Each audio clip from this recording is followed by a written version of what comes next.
Assalamu alaikum wa rahmatullahi wa barakatuh. Peace be upon you, DC, and everybody from all over the country. Thank you so much for joining us here today.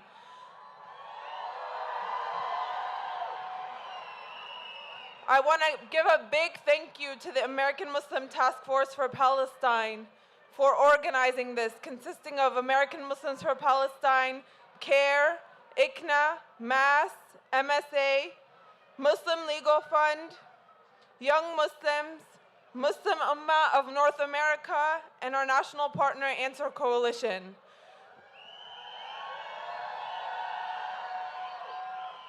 My name is Aya Ziyada, and I am proud to serve as the Advocacy Director for American Muslims for Palestine. Today, our hearts are heavy with the weight of a grim reality that has persisted for what now marks 100 days of a brutal genocide in Gaza at the hands of Israel, funded by our tax dollars. The world finds itself at a crucial juncture, shocked and horrified by a path chosen by some, such as our own government. It's a path paved with silence and neglect, as over 23,000 Palestinians have been murdered and over 50,000 injured. The apartheid state has made 90% of Gaza unlivable, displacing 1.8 million Palestinians and creating a humanitarian crisis. 100 days in, and Genocide Joe and most of our government are refusing to call for a ceasefire, and instead they're acting as accomplices. But we stand here in our thousands as Americans to send a resounding message to the Biden administration that we will not back down until justice is served, until a ceasefire is established, until Gaza is rebuilt and the siege is lifted, and until Palestine is free from its nearly 76-year-long occupation. So as we stand in the capital of the United States, where much of the fate of Palestinians is dictated in the halls of Congress and in the rooms of the White House, we are here to reiterate 3 demands, and we will not back down until they are acted upon. Throughout our hopelessness and despair, there is a glimmer of hope, and the tide is truly shifting. Over the last 100 days, you, everybody in the crowd and across America, have taken to the streets all across the US. You've been sending tens of thousands of emails to Congress, and you've made hundreds of thousands of calls to your elected officials. And for the first time ever, we are hearing a shift in the narrative in the halls of Congress. For the first time, we're hearing more elected officials discuss conditioning US funding to the apartheid state. And more are beginning to realize that they can no longer ignore us. They can no longer ignore the people.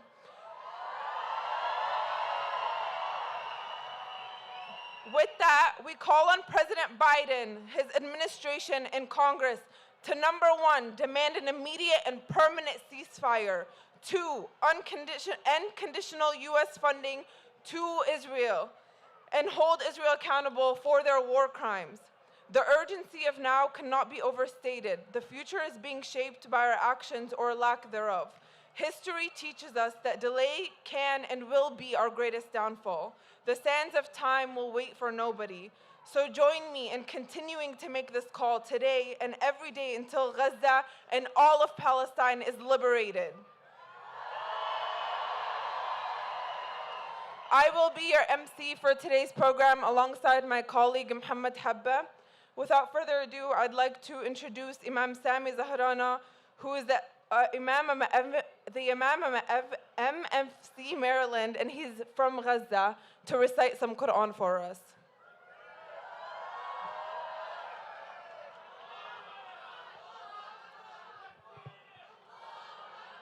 Assalamu alaikum. أعوذ بالله من الشيطان الرجيم. يا أيها الذين آمنوا كونوا قوامين بالقسط شهداء لله كونوا قوامين بالقسط شهداء لله ولو على أنفسكم أو الوالدين والأقربين إن يكن غنيا أو فقيرا فالله أولى بهما فلا تتبعوا الهوى أن تعدلوا وإن تلووا أو تعرضوا فإن الله كان بما تعملون خبيرا. Believers, uphold justice and bear witness to God, even if it is against yourselves, your parents, or your close relatives. Whether the person is rich or poor, God can best take care of both. Refrain from following your own desire so that you can act justly. And if you distort or neglect justice, God is fully aware of what you do. To close, how beautiful would it be for those that can recite the Quran to collectively together recite Surah Al-Fatiha upon our beloved martyrs, our shuhada, and all those who were killed or died in the struggle for our brothers and sisters in Palestine and Gaza. If you know Surah Al-Fatiha, recite along with me, with the intention that Allah subhanahu wa ta'ala, God Almighty, has mercy upon them. أعوذ بالله من الشيطان الرجيم بسم الله الرحمن الرحيم الحمد لله رب العالمين الرحمن الرحيم مالك يوم الدين إياك نعبد وإياك نستعين اهدنا الصراط المستقيم صراط الذين أنعمت عليهم غير المغضوب عليهم ولا الضالين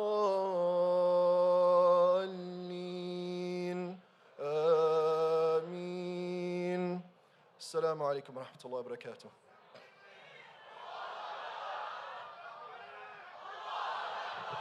Free, free Palestine! We come here on this holiday weekend in celebration of the great Martin Luther King Jr. We stand here in Freedom Plaza that was named after the great Dr. King, after he wrote his I Have a Dream speech here in this plaza.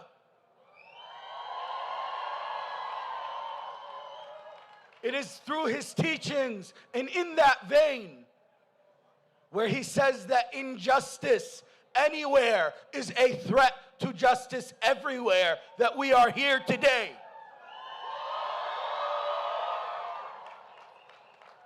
When we as Americans stand against the crimes of our government, these are the streets we protest on. When we stood against the Vietnam War, they protested in these streets. When Americans stood against the Iraq War, they protested in these streets. And when we as Americans stand against this American-funded, Biden-funded genocide, we are going to protest in these streets.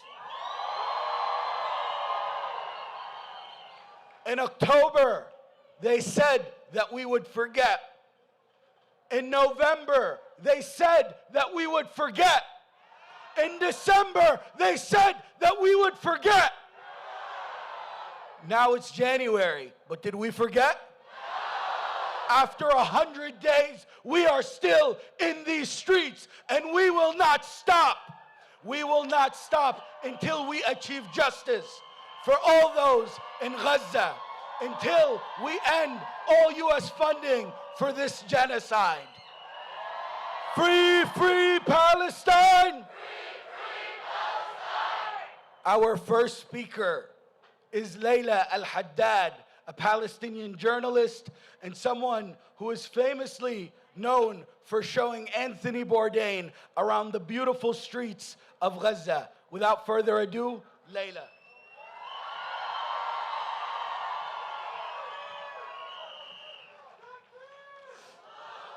Assalamu alaikum wa rahmatullah again. As a writer and speaker, words are my currency. And yet lately I've been finding myself struggling to find those words to meaningfully encompass the depth of my sorrow and my horror and my disbelief in witnessing my homeland's destruction and the murder of over 100 of my family members. I struggle to find the words to convey the everyday realities my family and my people are enduring. Recently, I came across a post by a friend of mine and a fellow writer in Gaza called Iman Bashir, who said, "I was deceived by how powerful words can be. But what I know for sure is that I stopped saying good night to my children, and instead I say to them, stay alive." Iman is a Gazan mother just like I am, and her words capture the crushing, intimate, daily conversation going through the minds of our families right now. Her words pose a challenge to us all. Will we sit idly by as this mother bids farewell to her children every night as though it was their last? We must continue to demonstrate to all the people of Gaza that as we mourn the horrific, intimate details and decisions that they are forced to grapple with every day, we refuse to accept the premise and the normalization of that reality. And we are forcing a change. We must keep fighting until we see a ceasefire. We must keep fighting until we see a free Palestine. And we must keep fighting until Iman's stay alives turn back into good nights once again. We must pray for the dead and fight like hell for the living. I want to hand it over now to a young person. As you know, young people have been disproportionately affected in this genocide on Gaza. She happens to be my daughter. And she is going to read a piece of spoken word that she wrote called Breaking News. Thank you very much. Free, free Palestine! Free, free Palestine! Breaking news. 5 Israelis killed.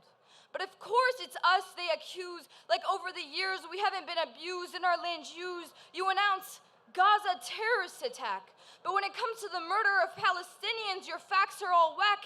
And excuse me, Sir Biden, may I just say, Palestinians are owed their land and are there to stay, unlike you, who the Israeli army finds easy to persuade. So don't go sending aid to an army that loves to invade, blockade, and then persuade the media that they are right.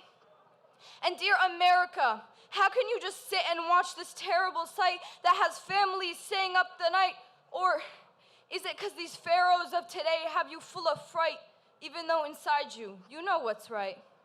Dear media, why must we show you the kids who die, acting all sly? You cover up with your lies and constantly deny the amount of us killed. And yes, I said it, killed, bombed, burned, not dead or passed away or caught in a crossfire. Or is it that you enjoy portraying us as numbers? For I notice every time we are killed, you use this conflict like lumber to fuel your stories and then forget us like we're storage in your inventories. For every family we lose, you get a chance to write a one-sided statement for your average American to be amused. Dear humanity, wake up. This might be the last cause I can give to you. Only believe what is true and demand a stop to genocide and propaganda before it's too late and people believe Israel and the U.S. got a clean slate.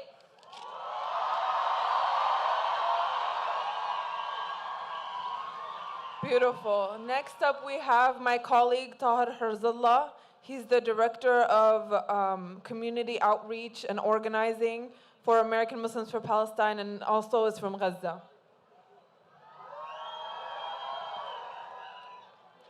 Gaza, Gaza, Gaza, Gaza, Gaza, Gaza, Gaza. Gaza, Gaza.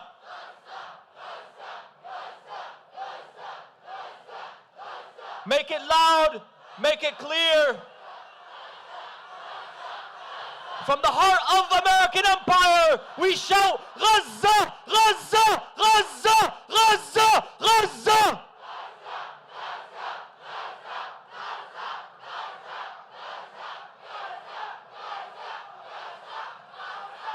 Who would have known? Who would have known that the people of this small strip of land we call Gaza would break the shackles of occupation?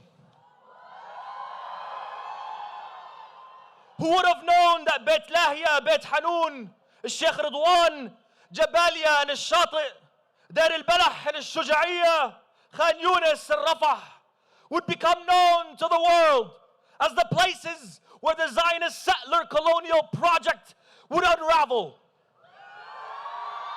Who would have known? Who would have known that the people of Gaza would inspire a global uprising and an entire generation now more committed than ever to ending the hegemony that the global north enjoys? Who would have known that in the midst of a genocide, that in America and around the world, our Jewish sisters and brothers would march with us hand in hand against the genocide committed in their name?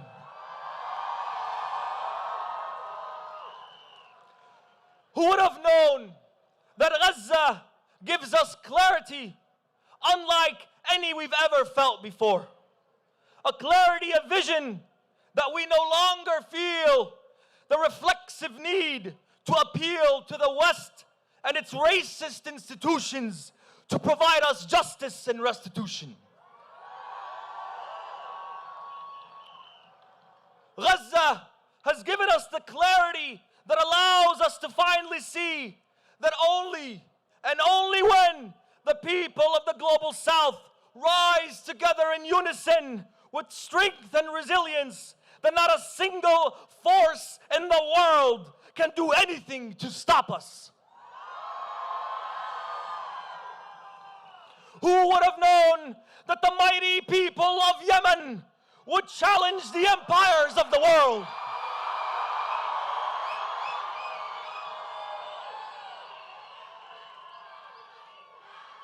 Yemen!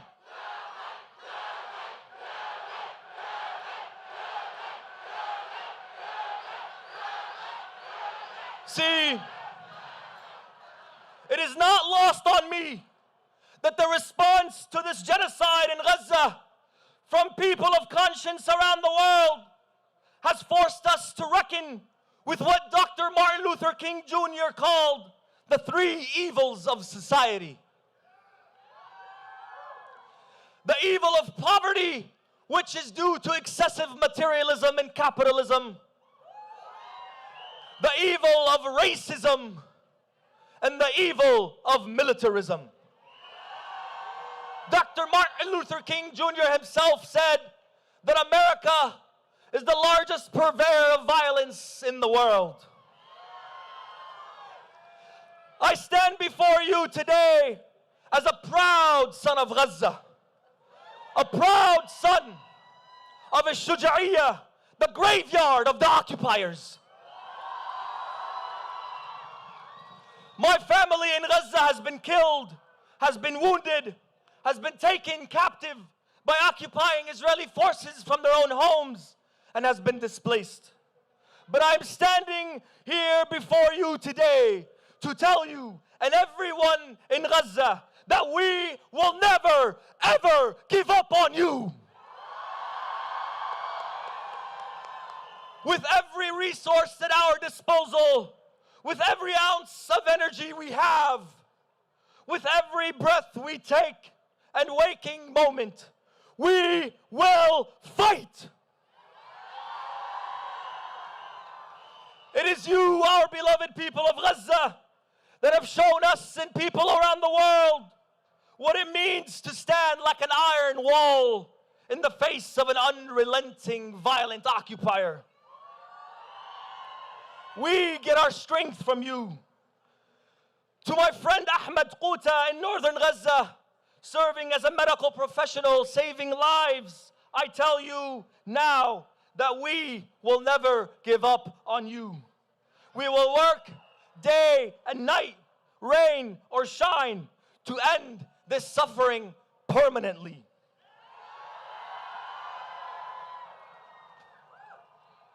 To the Biden administration,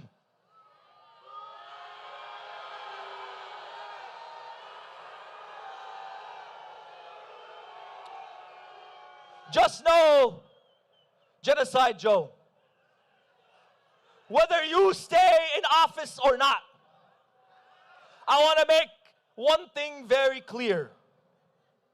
We will never forgive you.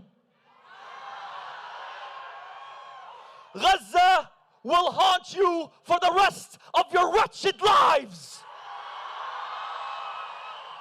You, Genocide Joe, you, Blinken the Butcher, and your Secretary of Defense, Lloyd Austin, you will be haunted by the screams of the children of Gaza. You will be haunted by the prayers, the agonizing prayers of the elderly and the women of Gaza. And we, this new generation, will be the answer to their prayers. Let Gaza live! Let Gaza live! Let Gaza live! Let Gaza live! Let Gaza live! Our next speaker comes to us from the great state of Colorado, where she serves in the State House of Representatives as the first elected Muslim, first elected Palestinian woman in state history. Without further ado, Iman Judah.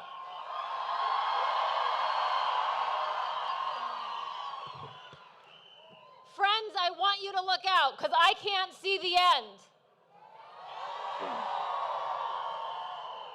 We are just a drop in the bucket. Billions around the world are standing with us, and that is the message we need to take to the halls of power.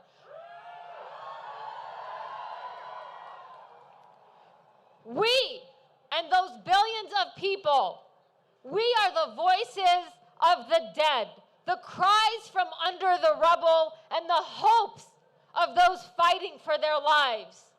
Ironically and perhaps serendipitously, we are steps from where MLK proclaimed that he had a dream, that he had seen the mountaintops. He said, he proclaimed that he also had seen the hollow stop,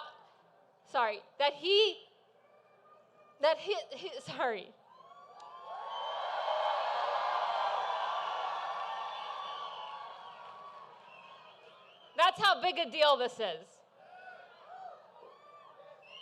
We're here because we have also proclaimed that we understand the hollow spot where we remind America of the fierce urgency now.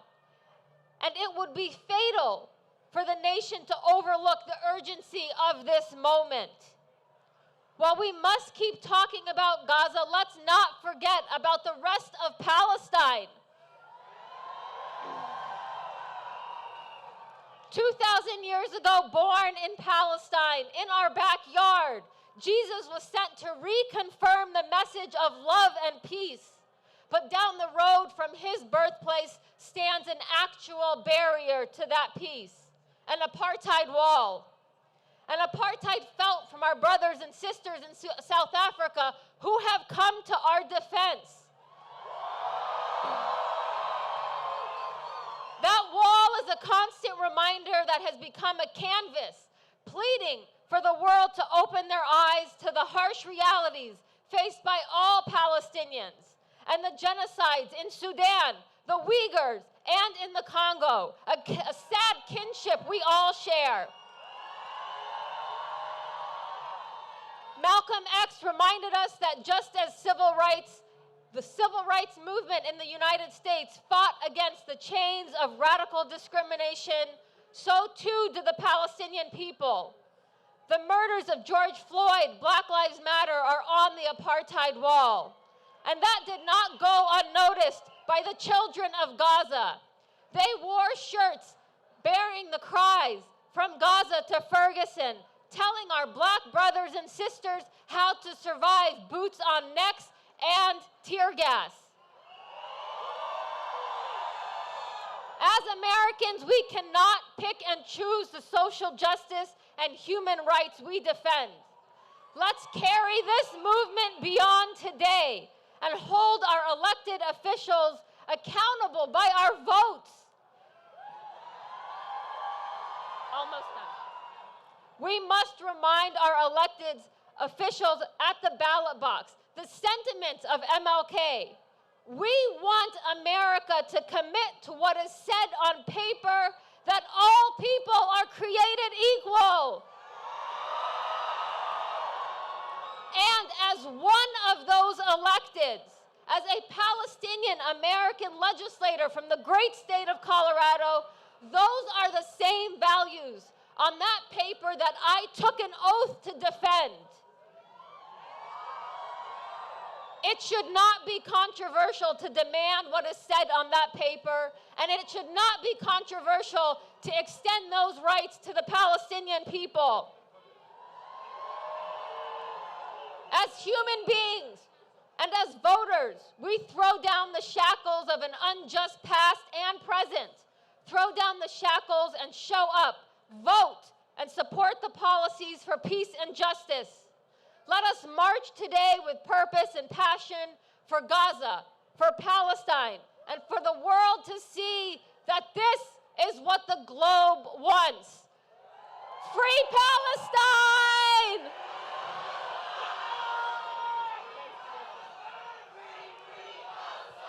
Give it up for Colorado. That's my home state. Woo! Next up, we have Brother Harun Rashid, who's the president of the Muslim Ummah of North America.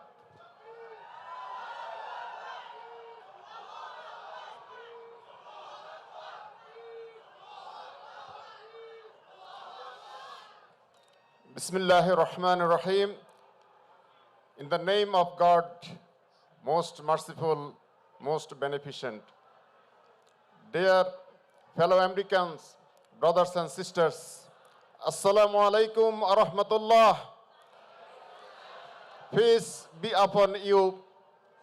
We are standing in this historical march during ongoing genocide against our brothers and sisters in Gaza. Israel government has been and is bombing hospitals, schools, shelters, churches, mosques, residential buildings, all forms of infrastructure, including UN facilities. More than 100 UN facilities had been destroyed. 137 UN aid workers has been killed by Israeli army. They are killing doctors, nurses, journalists, everyone, anyone, including UN officials. This indiscriminate bombardment, killing innocent civilians, children and women, it is collective punishment, hence it is war crime.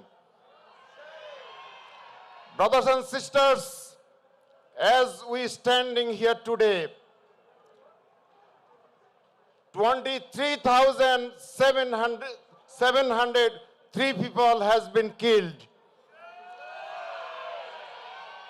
Some 7,000 human beings missing, probably they are under the rubble. Israeli government is using the massive explosive ordnance, unguided bomb, the most sophisticated nuclear weapon such as white phosphorus, Gaza is occupied territory by Israel since 1967. Israel blocked food, water, electricity, fuel, medical supplies, and communications. There are animals that are treated better than Palestinians. Nearly 2 million people, 85% population displaced from their home. Situation is horrific.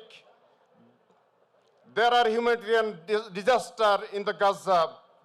At this destruction, human catastrophe, and genocide done by US supplied bombs and weapons.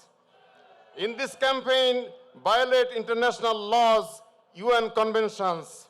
It is violation US laws and US policies as well, brothers and sisters.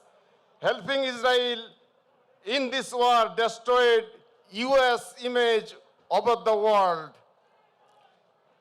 In this horrific situation, in this catastrophe, I called upon US government today. You must address the atrocities of the Israeli government. You must address the humanitarian crisis of the Palestinians. You must address the violation of international laws and war crimes by Israel. I call upon US government today. You must stop funding this campaign of the genocide. You must put an end to the genocide.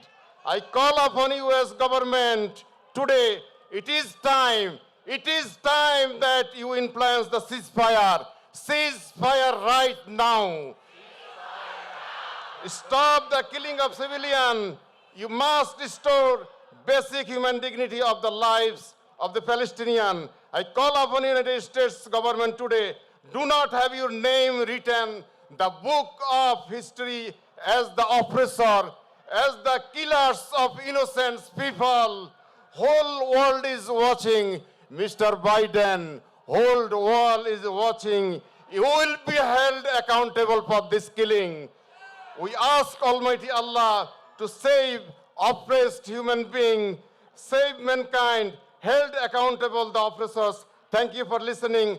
God bless you. Wassalamu alaikum wa rahmatullah. The whole world is watching. The whole world is watching. The whole world is watching.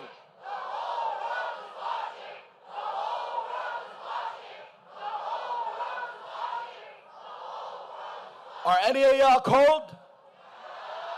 I'm not cold. I'm not cold. But for those who are, our next speaker is fiery enough that she's going to warm you all up.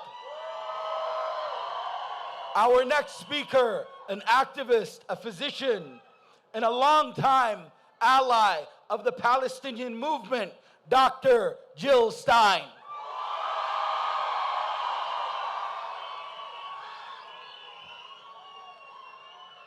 Thank you, Mohammed. I wish you could see what I see.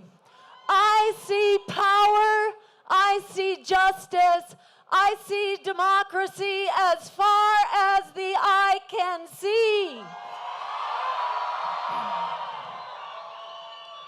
And I thank you. It is such an honor to be able to be here with you, to say to the world and to say to our criminal misleaders, we say ceasefire now. We say end genocide now. We say end occupation now. We say end apartheid now.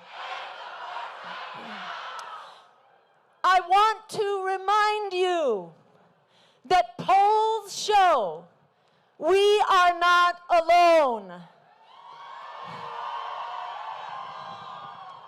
We are, in fact, an unstoppable majority and an unstoppable force for peace, for justice, for an end to genocide now.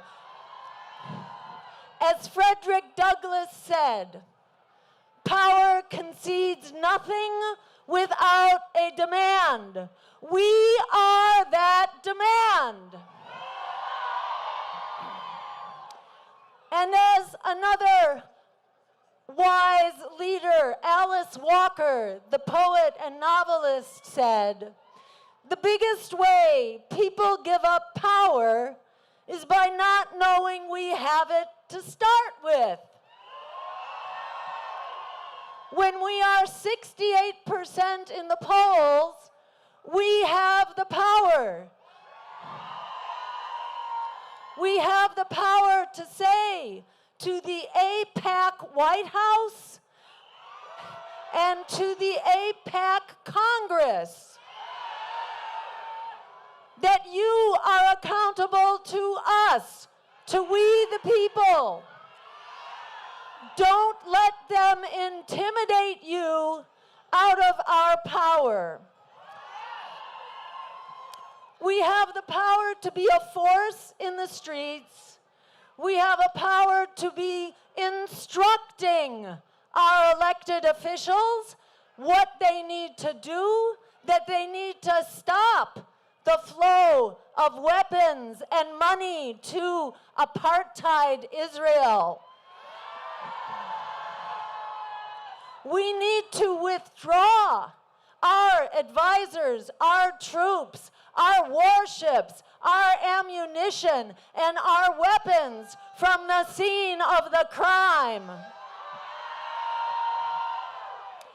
And I want to remind you, we all have a choice as voters.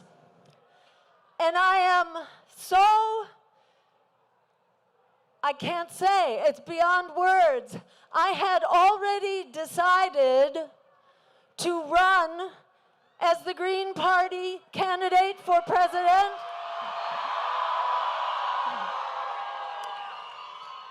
Before this genocide began. But once it began, I was so thankful that I could use this megaphone that we call elections to actually move forward, to challenge power, to say to empire, you cannot do this. And we, the people, are changing course here and now. They want you to believe that you have no choice, but you actually have many choices. And there will be other speakers here today who are also a principled, inspired, and moral choice. You have that choice, and we need to assert our power right now. Don't wait. I urge you to sign this pledge to stop genocide through our votes.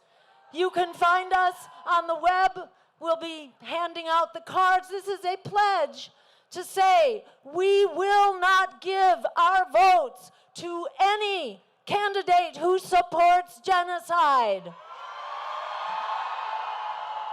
But we won't stop there, because they would love for us to be silent and just disappear.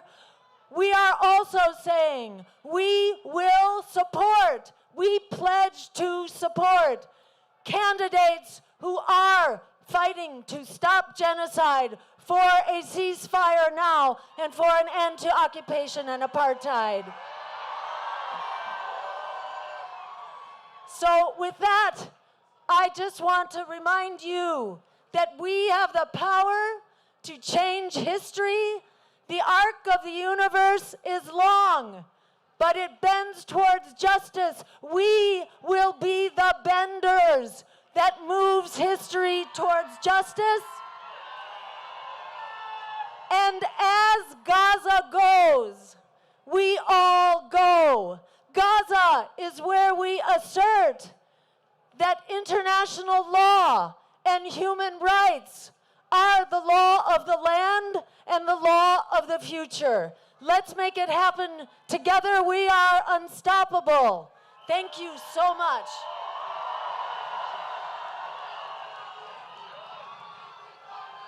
Free, free Palestine! Free, free Palestine! Next, we have a short message from our friends at the Naturi Karta who cannot be here with us today due to the Sabbath. With the help of the Almighty, I pray to the Almighty to bestow upon me His truth and wisdom, that I may be worthy of conveying His message, and so sanctify His name and bring peace to the world. Assalamu alaikum. This message is being pre-recorded because as Jews we are forbidden to speak in a microphone on the Sabbath Kodesh on Saturday, on the Sabbath. We want the world to know that because we are Jews, true to the Torah, we are crying and hurting with the people of Gaza. It is beyond words, their suffering. We are beyond words, our frustration, our hurt, that this crime, this mass murder is being perpetrated in our name. It is anti-Semitic what the Zionist state of Israel is committing, their crime, their occupation, and the slaughter in Gaza. Please listen to this voice and free the people of Gaza, free the people of Palestine sooner nowadays. Assalamu alaikum. Our next speaker is Dr. Mohsen Ansari, who is a physician and the president of the Islamic Circle of North America.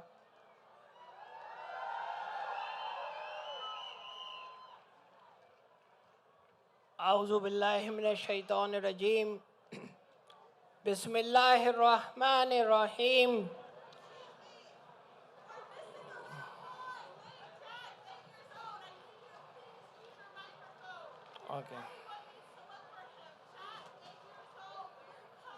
Okay.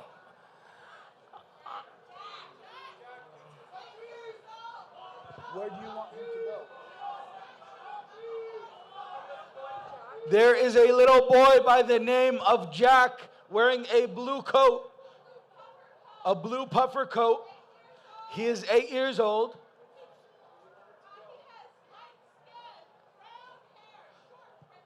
Light skin, brown hair. And you want him to go? Please, Jack, if you hear this, can you please go to the horse statue?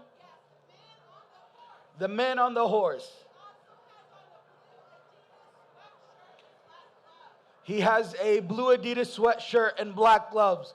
Jack, if you hear this, please go to the statue of the black horse, of the horse in the back. It is in the back of, or the stage if that's what's closer. Please make your way.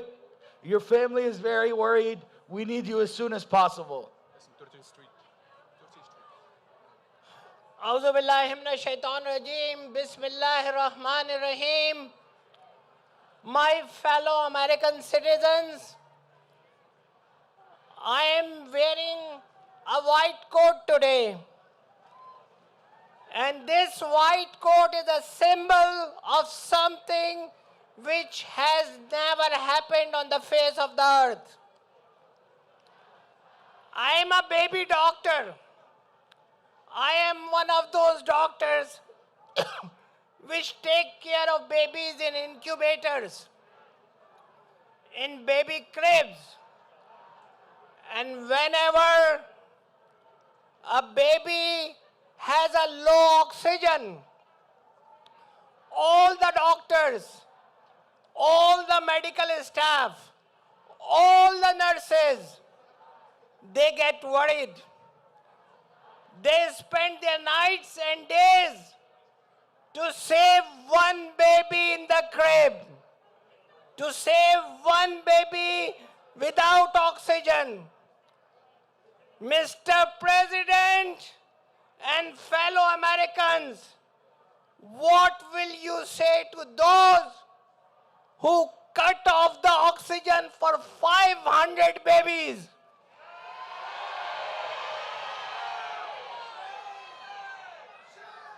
What will you say to those who killed 437 doctors?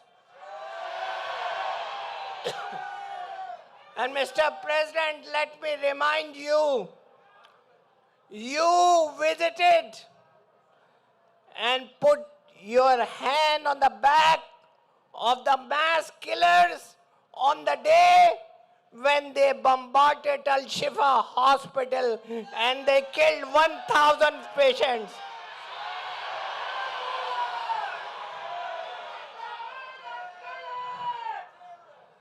My dear fellow Americans, we stand here to tell Mr. Blinken, listen, we salute to South Africa. You said they are saying things which are meritless. No, they are on the side of justice. They are on the side of American people. They are on the side of 65% of Americans. You are the loser.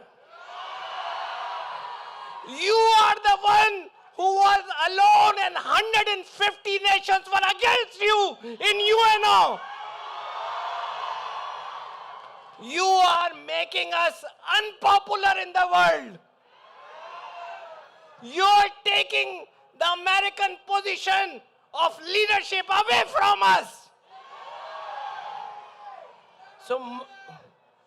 So before I leave, I will say three things.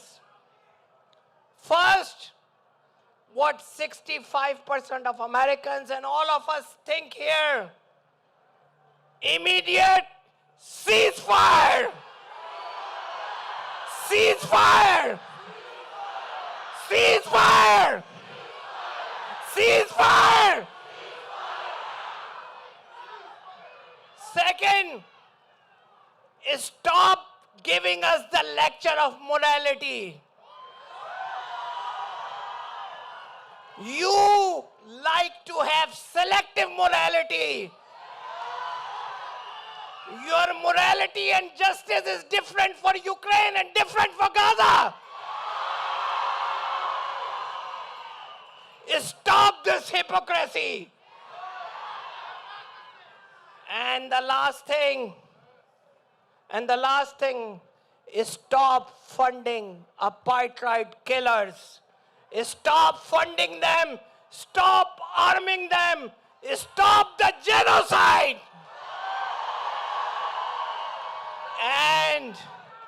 And Mr. Biden, Mr. Blinken, if you don't listen, get ready to pack your bag and leave the White House.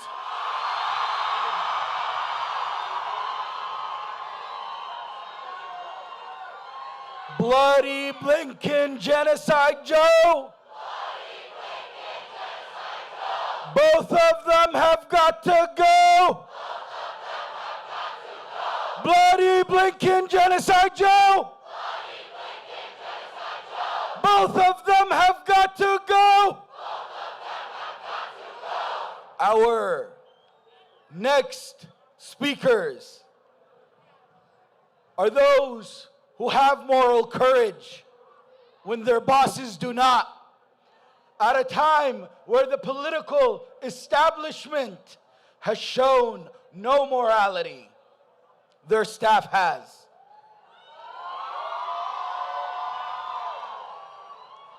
And it brings me great pleasure to introduce our next speakers from Congressional Staff for Ceasefire and Biden administration staff, who will have their statement read by a man who has shown more moral courage than everyone in the White House and everyone in Congress combined.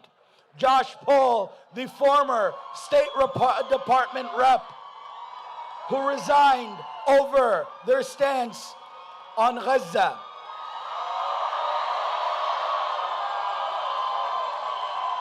Without further ado, I'll invite the congressional staff up first.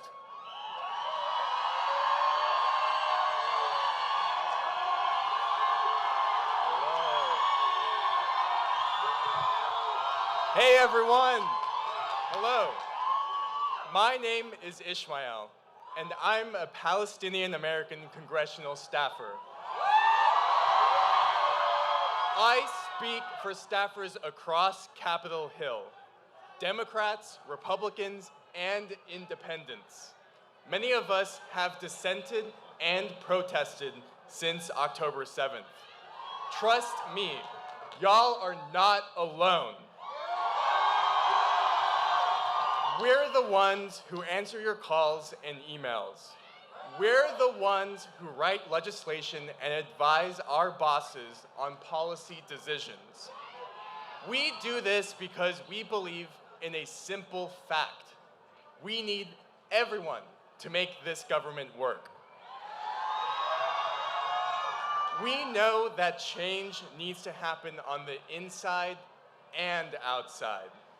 These past 100 days have shown that your protests, your marches, and your voices are shifting the narrative. Our combined efforts can change this government. We join the majority of Americans who are demanding an immediate ceasefire in Gaza and a release of all hostages. Hamas's October 7th attack was disgusting, and the Israeli government's blatant disregard for innocent Palestinians is disgusting. We've witnessed this humanitarian catastrophe on television, WhatsApp groups, Twitter, and Instagram. Calls have poured in across the country by the hundreds of thousands. Calls from all of you. We know this is wrong. One second. Medic team, we need a medic over here to stage right. We need a medic over here to stage right. If the people around could move to the side, please.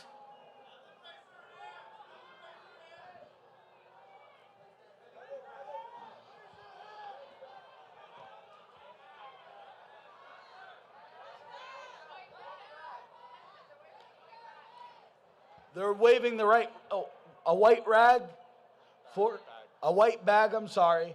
The medic team, if you guys could make your way over, please.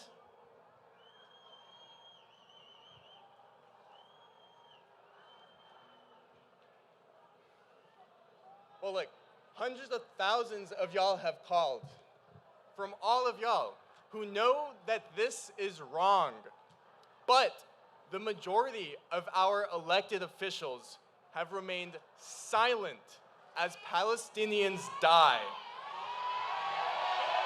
Even many Democrats who care about fighting gun violence at home stay silent while Palestinians are killed by American-made and supplied weapons. At the end of the day, it's the members of Congress's name on the door. Our decision to dissent was not made lightly. We are here because you all have inspired us to speak up, to show solidarity, and to express our humanity. The long road to peace starts with the United States supporting an immediate ceasefire and facilitating the return of Israeli hostages and arbitrarily detained Palestinians. We know that, our allies in the Biden administration know that, y'all know that. Many of our bosses privately express this same sentiment, yet will not say the same publicly. But that is starting to change. We are your allies on the other side of that phone. We are working hard. we are organizing, and we are many. We are Democrats, Republicans, and independents, all across the government, who refuse to let go of our humanity. Keep protesting, keep marching, and keep calling. The pressure is working. The established narrative won't change overnight, but together we are turning the tide. Thank you.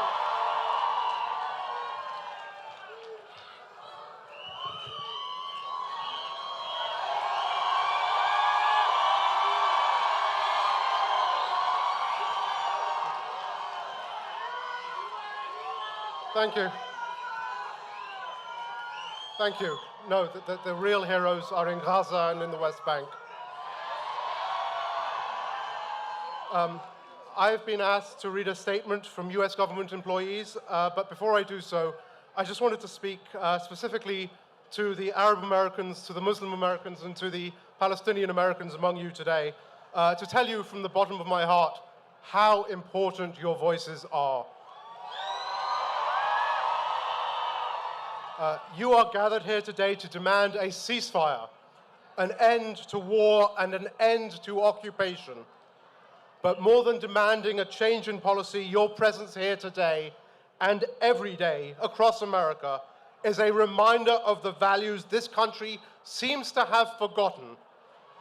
A belief written into our founding documents that every human being on this earth is endowed with certain unalienable rights, including life, liberty, and the pursuit of happiness. For over 20 years, many in your community have been vilified, threatened, and silenced. You have been told that you do not belong here, that you are not welcome here, that you do not fit in here. Today, as we see, that could not be further from the truth. In an era of social atomization, you demonstrate the strength of community.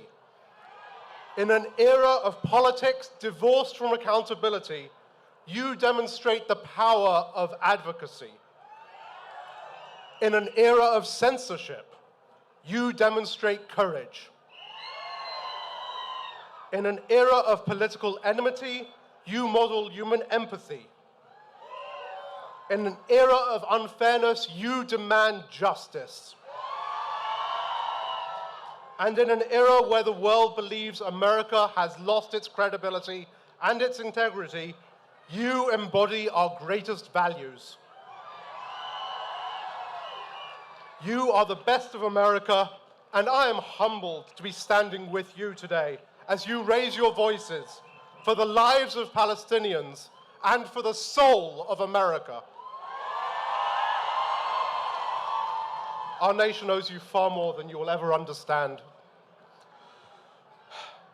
On behalf of my former colleagues in government who share my concerns about the administration's approach to this conflict and the broader regional policy, I will now read the following statement on their behalf. We are the staffers of the Biden-Harris administration. We come from all walks of life, serving in the most diverse administration in US history. An administration that, in President Biden's own words, looks like America. As public servants, we believe we have a responsibility to serve the American people and challenge our nation to live up to our highest ideals. That is why we march today, to make clear that we will not stay silent about the atrocities that are continuing in Gaza. Over 800 of us have signed a letter to the President, Vice President, and Cabinet members demanding an immediate and permanent ceasefire and de-escalation. We were horrified by the brutal October 7th attacks on Israeli civilians and have been horrified by the disproportionate response by the Israeli government, which has indiscriminately killed thousands of innocent Palestinian civilians in Gaza and displaced over 1 million more. We have also seen an escalation of violence in the West Bank.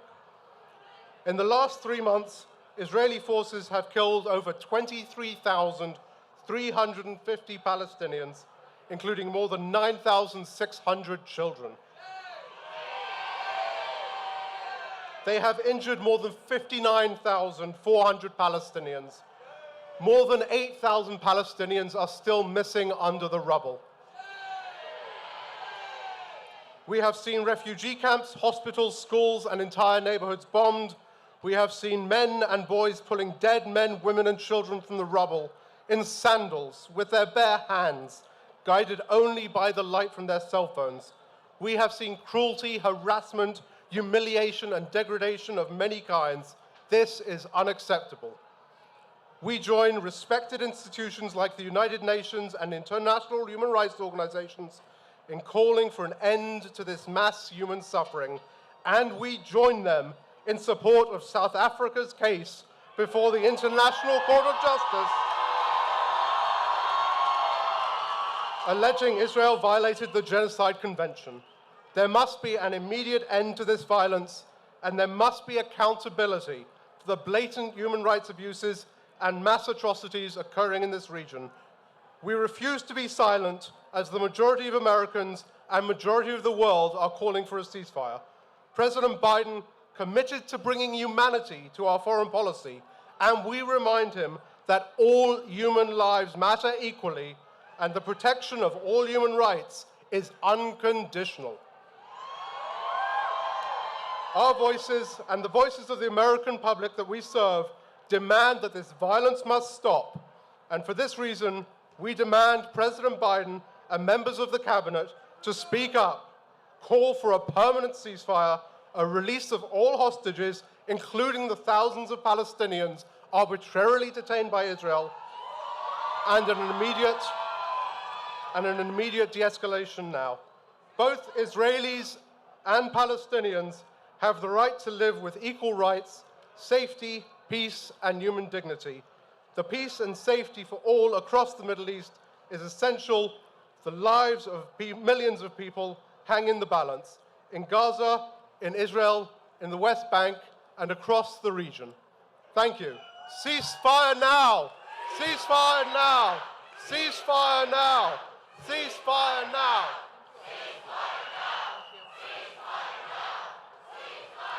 This is exactly why it's important for us to have representation in our government. We cannot lift our hands.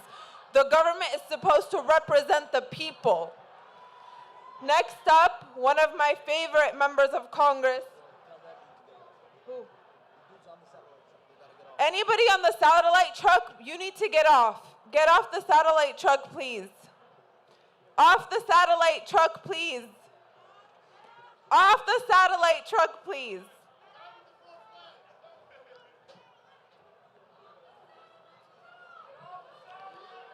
Okay, somebody will handle it. Next up, I'd like to introduce one of my favorite members of Congress, Congressman Andre Carson, who is 1 out of 3 Muslims serving in Congress and represents the 7th District of Indiana. Salam alaikum. That's my sister right there. She's a general. She's a warrior. She's a leader. Look at this crowd. This is what I'm talking about. When I see this crowd, I think about an election year. When I see this crowd, I think about what it means to leverage our voting bloc. When I see this crowd, I see a movement that says we will no longer allow you to come to our masjids, to come to our iftars, to make empty promises. And when we vote you in office, you vote against our interests. Enough is enough. What's happening in Gaza is wrong. It can be frustrating when some of our friends seem to be going on with life as usual. And as though the atrocities in Gaza aren't even happening, they're going on with their lives. But for those of us who love Palestine, we see the faces of distraught mothers in our dreams. We see the ashes of Palestinian children on social media and on TV. We see the carnage and death in a place that was once where family built their lives. 23,000 souls have lost their lives so far, and I'm afraid that that number will only grow. Now, it's human to feel anger and grief and even hopelessness. But today, we should be hopeful because I see power. For you are the movement that helped to achieve a temporary ceasefire. It was you.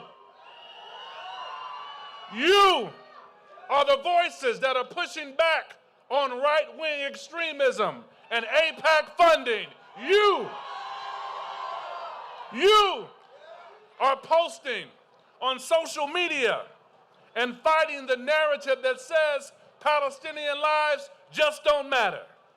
Now let me assure you, Allahu Akbar. Let me assure you, as a black man who comes out of the black American indigenous Muslim experience, that we know what it means to fight against injustice. It can be lonely at times. It can be discouraging, but we haven't given up. Today, I see our community working together with allies, and it's important to have allies. We couldn't get this done without allies. The civil rights movement wouldn't have happened without allies. The desegregation of the military wouldn't have happened without allies. But we have to stay firm and not let anyone hijack our movement for their own personal gain. We have to move forward. We know that military aggression is not the answer. We know that we'll stay strong, but the world is eating out of the palm of our hands. And I don't want us to squander this moment being misled or doing silly stuff. There have been masjids who have organized all across this country in a way we've never seen. Let us use that same force to leverage our voting bloc in 2024 and re-elect people who represent us and vote out those who misrepresent us. Ceasefire now! Ceasefire now! Ceasefire now! Jazakallah khair. Ceasefire now! Ceasefire now! Ceasefire now! Ceasefire now!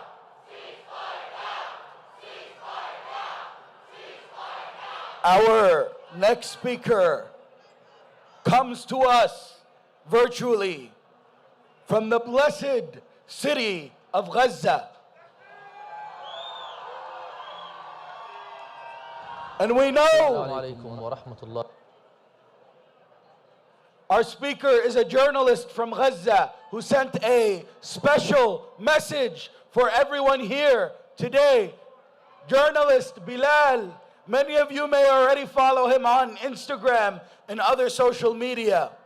Last year in December, in 2022, Bilal was covering the World Cup in Qatar. Last year in 2023, he was covering the genocide of Gaza. Without further ado, Bilal. السلام عليكم ورحمة الله وبركاته. من هنا من قطاع غزة، من هذا القطاع المحاصر، هذا القطاع الذي ينزف. اقتربنا على 100 يوم ونحن نذبح أمام أعين العالم. اقتربنا على 100 يوم من الدمار ومن الدم ومن الصراخ، والعالم لم يحرك ساكنا. لكن نقول لكم أنتم، لكل مناصري فلسطين في كل أنحاء العالم، ولكم أنتم خصيصا في هذه التظاهرة الحاشدة في واشنطن. نحن نراكم ونحن نسمعكم، أنتم إخوتنا، أنتم أعيننا في الخارج وأنتم أصواتنا في الخارج، يدا بيد لوقف هذه المقتلة، لوقف هذه المجازر التي ترتكب بحق الأطفال وحق النساء المدنيين في قطاع غزة. نتمنى أن تنتهي هذه الإبادة الجماعية قريبا. نتمنى أن يكون هناك وقف لإطلاق النار من أجل هؤلاء المدنيين، من أجل أن تصبح غزة مكانا آمنا للعيش، مكانا يستحق الحياة الكريمة الخالية من الحروب والخالية من الصواريخ والصباحات التي نستيقظ عليها كل يوم في هذه الحرب. شكرا لكم على تضامنكم، شكرا لكم على وقوفكم بجانبنا، شكرا لكم على مقاطعتكم، وشكرا لكم على تظاهراتكم، شكرا لكم على نشاطكم على السوشيال ميديا، لأن كل هذا يعتبر هو نوع من أنواع المقاومة التي تحتاجها فلسطين وتحتاجها غزة من أجل نصرة هذه القضية ومن أجل إنهاء هذه المجازر. نتمنى السلام لشعبنا ونتمنى لكم الخير دائما، وإن شاء الله نراكم عما قريب.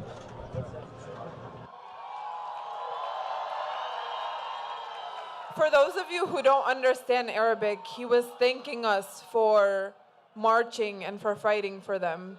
And so my reminder to you is, as tired as we are, imagine how they feel. We must persevere just like they are.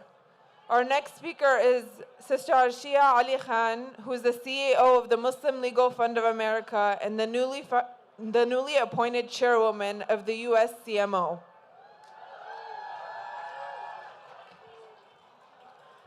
Assalamu alaikum. Peace and blessings on each and every one of you courageous souls that have gathered here today.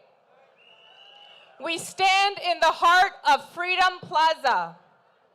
Freedom Plaza, a symbolic reminder that freedom has actually never been free. It has always come at a cost. Our communities bear witness to the web of injustice on the heels of this horrific genocide. From unjust incarceration to no-fly placements to social media surveillance to media censorship to Islamophobic hate crimes, we know that freedom is indeed not free.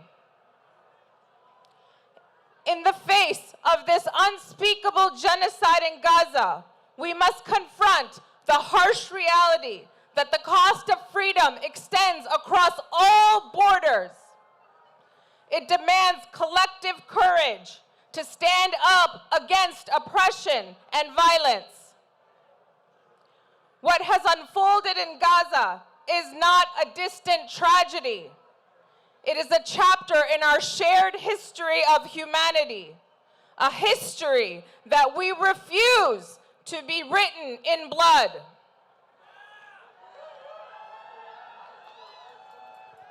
Let me be crystal clear. This genocide does not make us safer. It does not protect us from hate crimes or from terrorist organizations.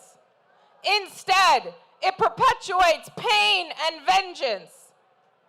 It is a stark reminder that the quest for true security cannot be built on the ruins of innocent lives, on the tears of grieving mothers and fathers, on the shattered dreams of our children.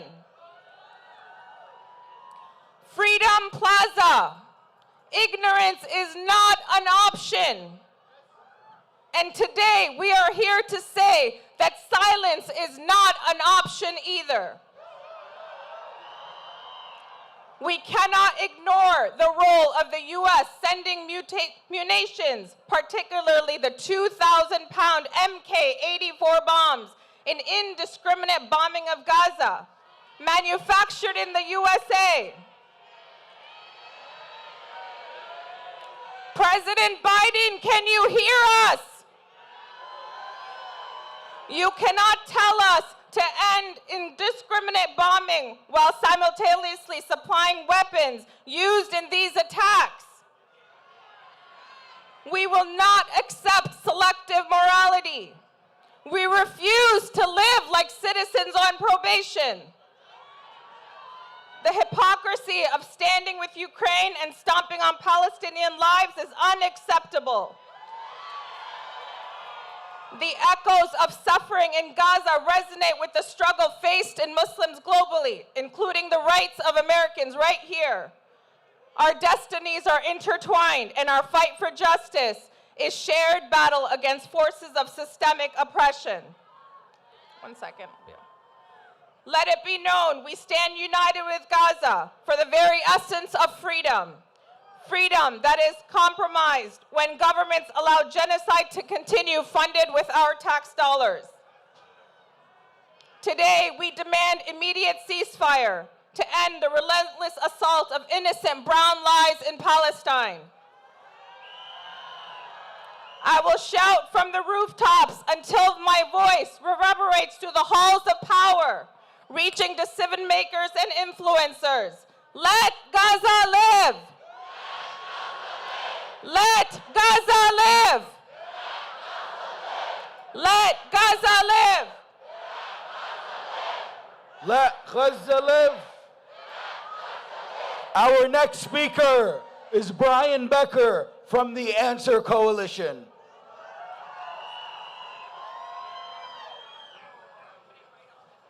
Sisters and brothers, can I get your attention for 1 second? As we're here in Washington, D.C., between the White House and the Capitol, a ship destined to go to Israel came to the port in Oakland, California, and today the port in Oakland, California has been shut down.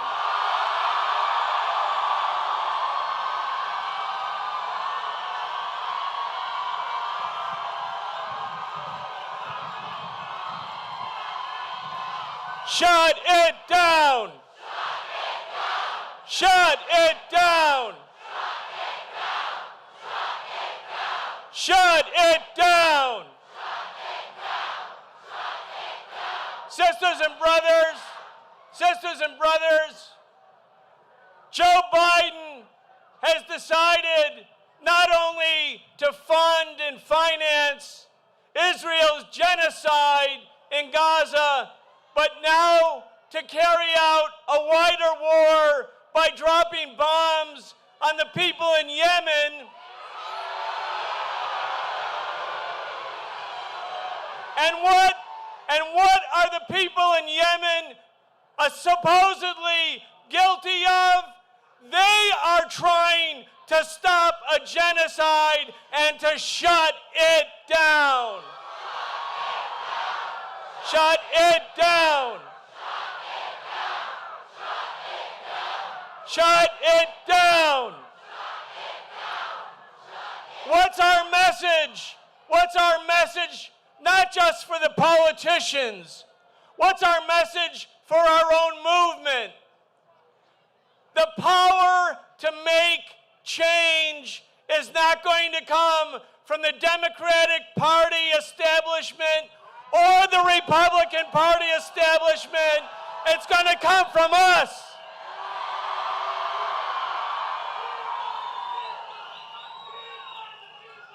Just think of the last week. The people in South Africa, they rose up. The people in South Africa 40 years ago were defined as terrorists and they were in jail, but today they accuse the genocidal maniacs in Tel Aviv before the world.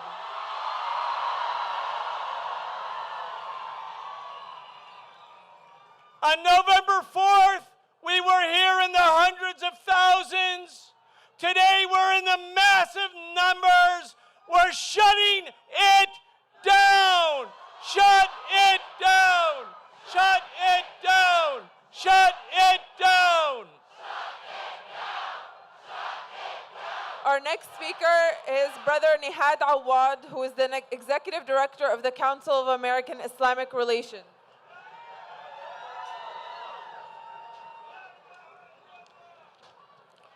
Assalamu alaikum wa rahmatullah.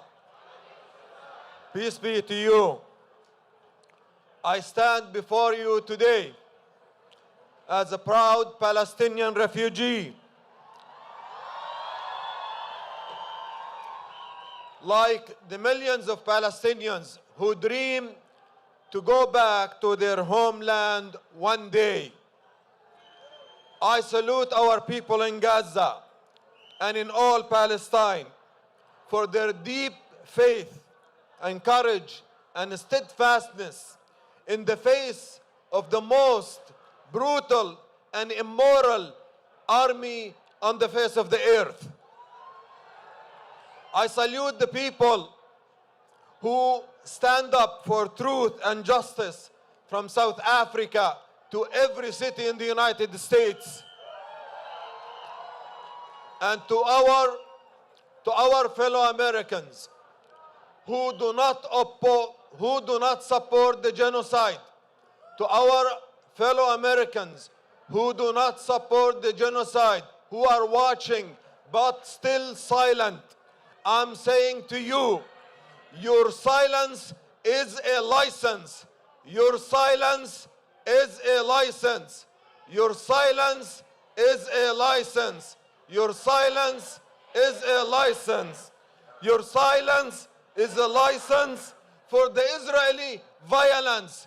Your silence is a license for the Israeli violence. We need your voice to be spoken out loud and immediately. Martin Luther King Jr. once said during the Vietnam War, the bombs in Vietnam explode at home and they destroy the dream and possibility for a decent America. And today, we say to President Biden, or more accurately, Genocide Joe, we say to him, the 2,000-pound bombs that you have been sending to the state of Israel explode everywhere in the world. They destroy your promise to restore the United States' reputation abroad and to repair broken alliances. We have to keep reminding this president that Benjamin Netanyahu did not put you in office, the American people did. You serve the American people, not the state of Israel. 70% of Americans are telling you, call for an immediate and permanent ceasefire now. Now. Ceasefire now. Ceasefire now. Ceasefire now. In my personal capacity, let me say the following.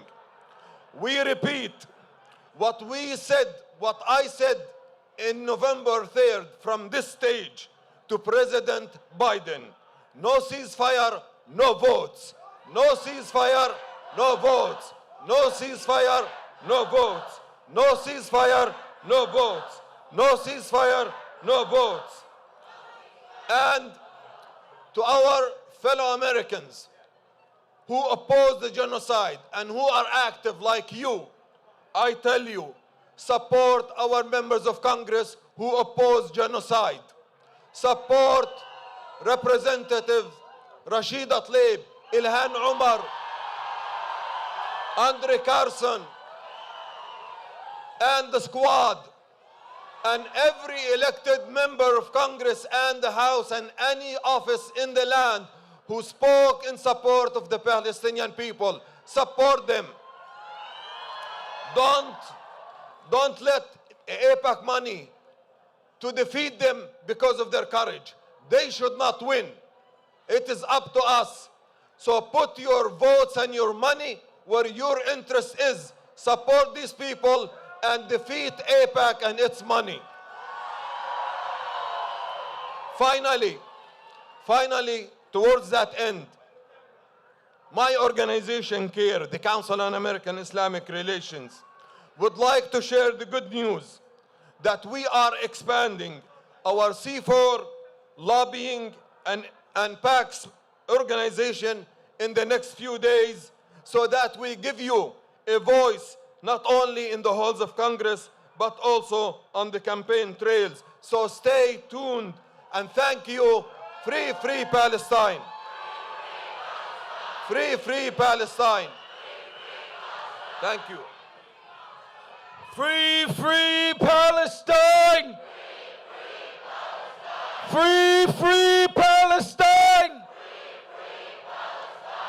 Some housekeeping rules. For everyone who is still on the satellite truck, for everyone on the satellite truck, I need y'all to chant with me. Get off the truck! Get off the truck! Get off the truck! Get off the truck! Get off the truck!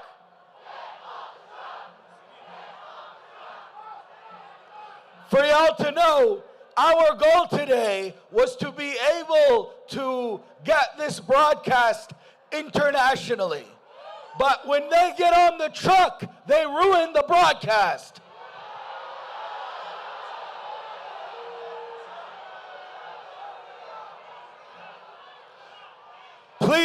Please do not climb on any speakers. Do not climb on any of our products. If you do, you will ruin it for everyone else. Our next speaker is the director of Mass Pace, Ismahan Abdullahi. Bismillah, I start in the name of Allah, most gracious, most merciful, and we're seeing a little bit of a sun coming out. I don't know about you, being Californian, that's really a good thing. Sisters and brothers, as organizers of this march, we believe that you will show up strong to send a message to the Biden administration. You answered that call. You answered the cries of Gaza. Let us remind our nation that black and brown liberation is deeply, deeply intertwined with Palestinian liberation. And when you see those in power quoting MLK Jr. in the next week, yet remain silent on the Palestinian genocide, I ask you to charge them with hypocrisy. Charge them with hypocrisy.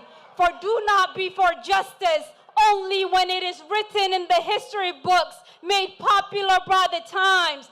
Be for justice when the injustice is being witnessed live as it is in Gaza and all of Palestine. So long as the genocide in Gaza is funded by this administration, so long as world leaders turn a blind eye to the oppression of the Palestinian people, so long as Israel continues its barbaric ethnic cleansing of Palestinians, we will not relent in our efforts to demand justice and the liberation of the Palestinian people. We will not be distracted, we will not be silent, we will not be silenced, and we will not be intimidated. Just as South Africa courageously rose to rightfully charge Israel with genocide, we, the people of the United States of America, will rise and continue these efforts. What we are witnessing in the halls of power in D.C. is not democracy, and I will end with this. What we are witnessing is hypocrisy. And our call here today is simple. And I end with our Palestinian brothers in Gaza, in the West Bank, and who are here marching, and those who have spoken. You are not alone. Take a look at the streets of DC. Take a look at the streets of the world. You are not alone. Do not be illusioned by the power of those who have the illusion of power. I say to you what the Prophet, peace be upon him, said to his companion, La tahzan, do not grieve.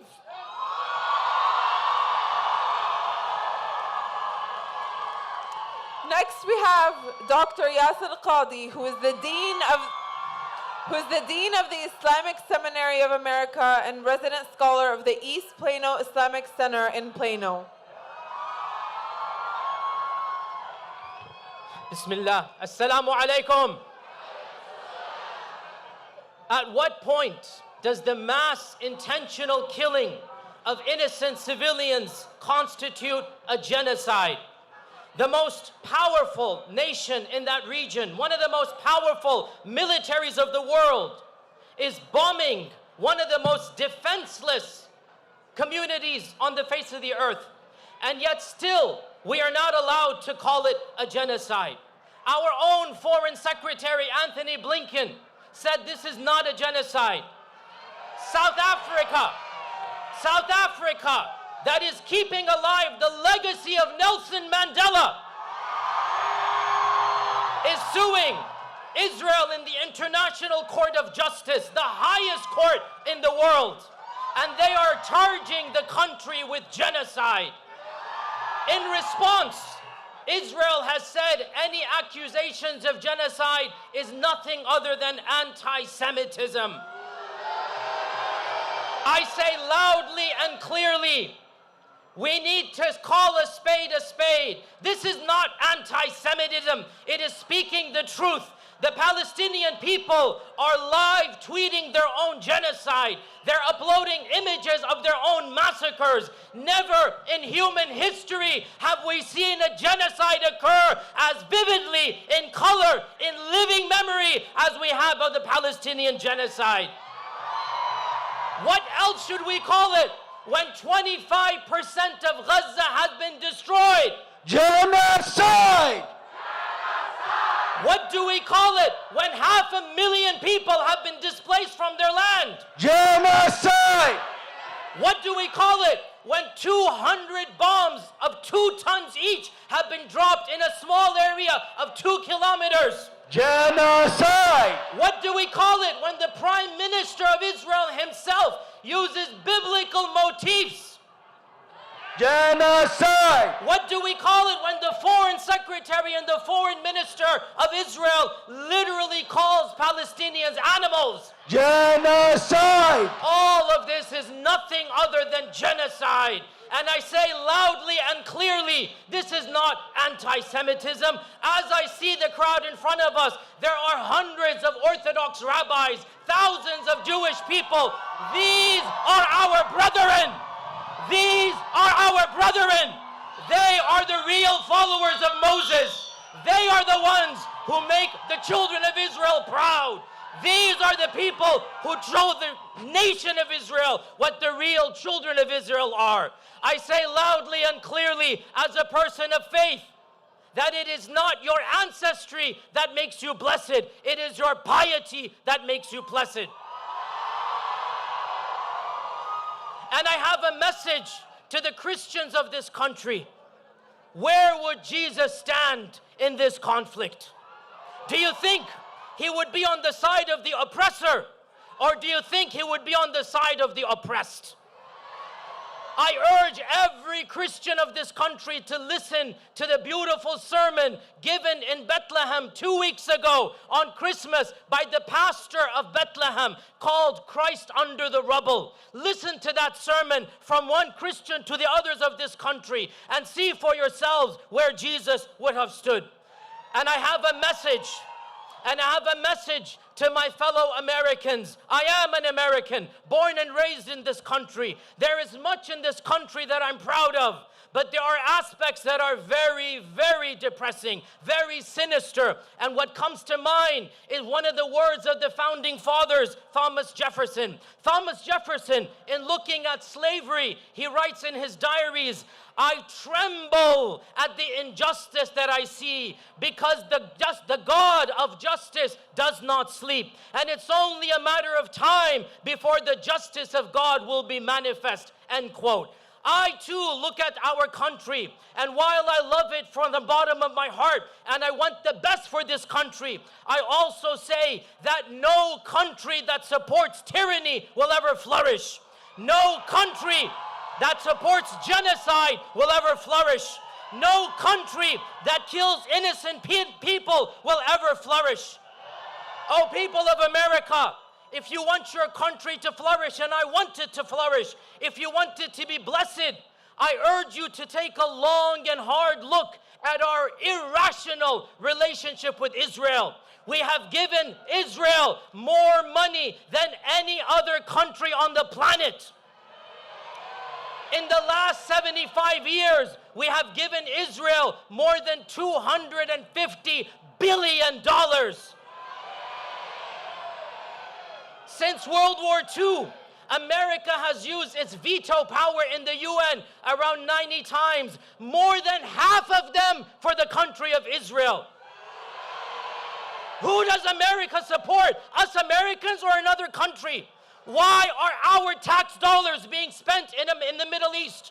We need to take our tax dollars and spend them here. We do not need to get involved in another military conflict. And instead of helping the defenseless people of Palestine, instead of asking for a ceasefire, our president unilaterally bypassed Congress and bombed one of the most disenfranchised, disempowered countries, that is Yemen.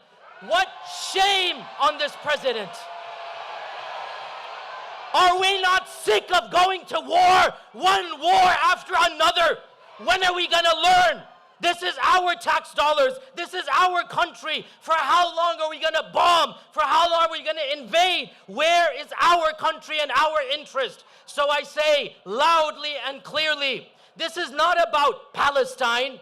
This is not about Arabs. This is not about Muslims. This is about us as a human people. This is about us as Americans. Are we going to sit by idly as we watch another genocide? 75 years ago, we heard the slogan, "Never again." We now have the opportunity to stand up and say, yes, indeed, never again. Not in my name, not in my name, not in my name. Shame to every single congressman or woman who supports this genocide. Shame to every single senator who supports this genocide. Shame to our Secretary of State. Shame to our president. And I say, we have judged you as losers and failures, and God will judge you in the hereafter. Wassalam and peace out. Biden, Biden, you can't hide. You're supporting genocide. Biden, Biden, you can't hide. You're supporting genocide. Our next speaker comes from Gaza. When we got in communication with Wa'il Dahdouh,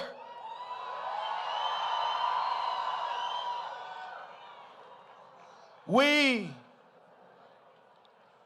were not sure if he would be able to work with us. But Wa'il Dahdouh is the perfect example of the people of Gaza.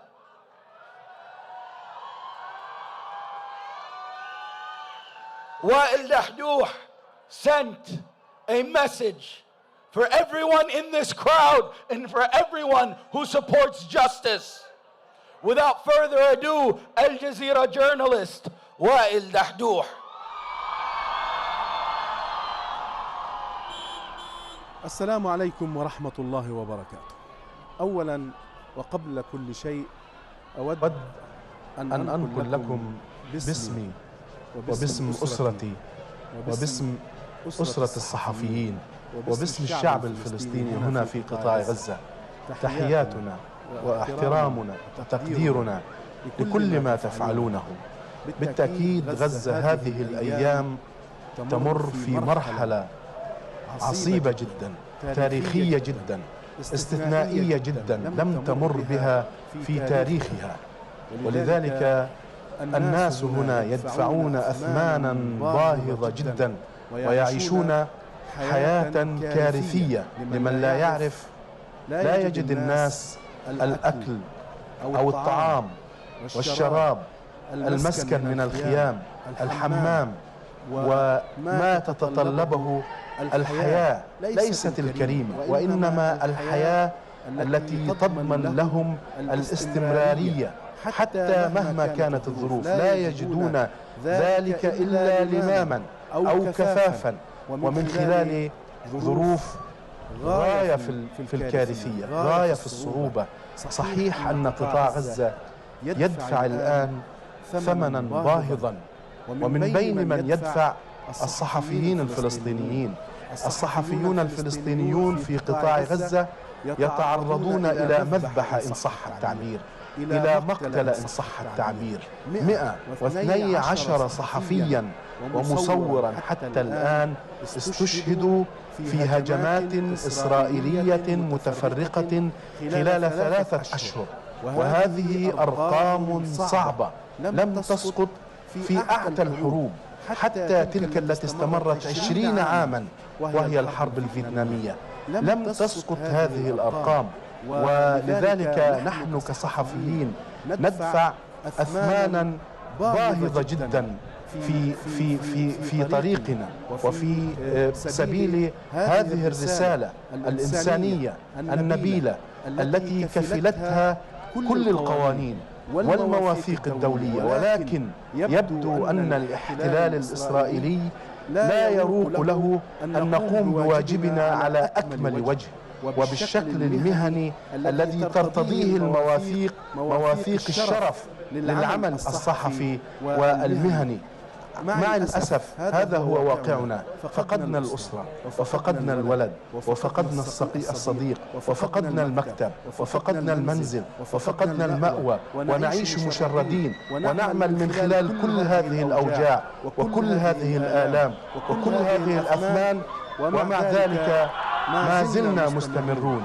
ما زلنا مستمرون. أؤكد لكم أننا سوف نستمر في حمل هذه الرسالة وفي أداء هذا الواجب.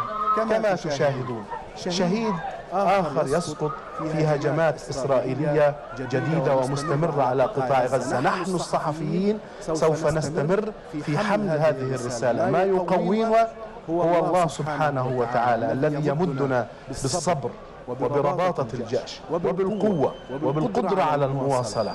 ما يواسينا ويسلينا أنتم في مظاهراتكم، في اعتصاماتكم، في كلامكم، في تفاعلكم على مواقع السوشيال ميديا. أنتم كلمة سر، لا تستهينوا بأي جهد تقومون به من أجل نصرة الحق ونصرة القضية الفلسطينية، نصرة المظلومين. فنحن إخوانكم على الأقل في الإنسانية، وهذه غاية نبيلة وسامية لا يعمل من أجلها إلا الكرماء. وبالتالي لا تستهينوا بجهودكم التي تقومون بها. أود أن أشكركم وأقول لكم بأننا نقدر ما تقومون به، نقدر ما تقومون به. شكرا جزيلا لكم على كل ما تقومون، ونسأل الله سبحانه وتعالى أن تنتهي هذه الحرب المجنونة، وأن نراكم في ظروف أفضل من هذه الظروف إن شاء الله. تحيتي لكم والسلام عليكم ورحمة الله وبركاته. Alaikum assalam. Okay, one moment. So there's a 3-year-old boy missing. He's wearing a red jacket. If you see a 3-year-old boy with a red jacket, bring him up to the stage. A 3-year-old boy with a red jacket. We see him? 10-year-old? A 10-year-old boy with a red jacket. Huh?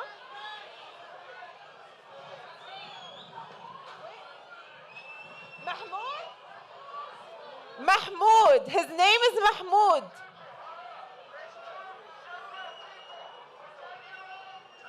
Okay. There's a 3-year-old and a 10-year-old. Both of them are missing. A 3-year-old and a 10-year-old.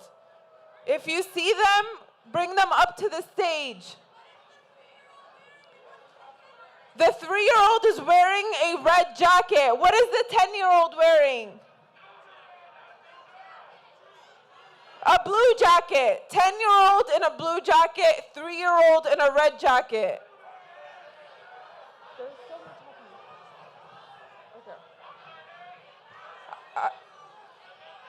Okay, found the 3-year-old.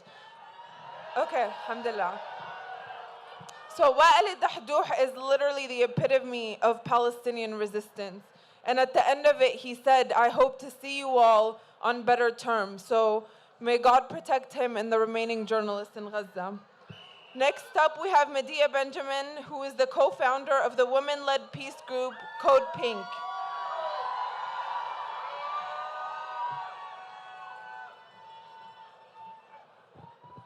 My name is Medea Benjamin with Code Pink. And we have been walking the halls of Congress every day for the last 3 months. But I'm asking for your help because we need to flood Congress. We need more people. Join us. We're there every day, 10 a.m. in the heart building of the Senate. We need them to know we will not stand by while they continue to support the genocide, right? But today I want to address the occupant in the White House. You know that Joe Biden used to cultivate an image of himself as this nice, kind Uncle Joe. He knew the value. He knew the value of human life because he had suffered such losses himself.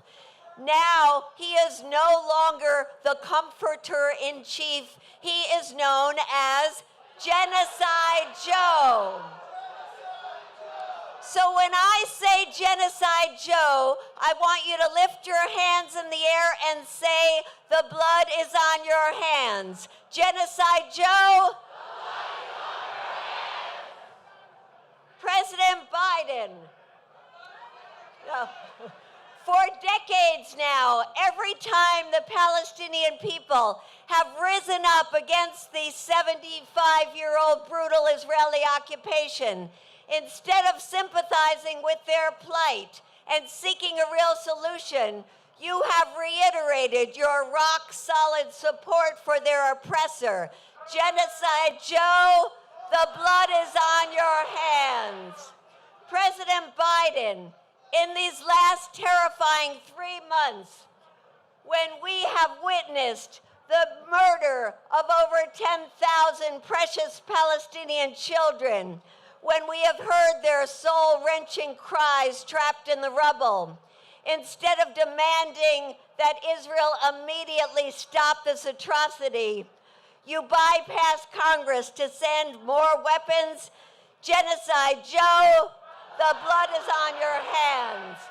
President Biden, the overwhelming majority of countries came together at the UN to put an end to the slaughter, and instead, you vetoed the UN resolution, Genocide Joe.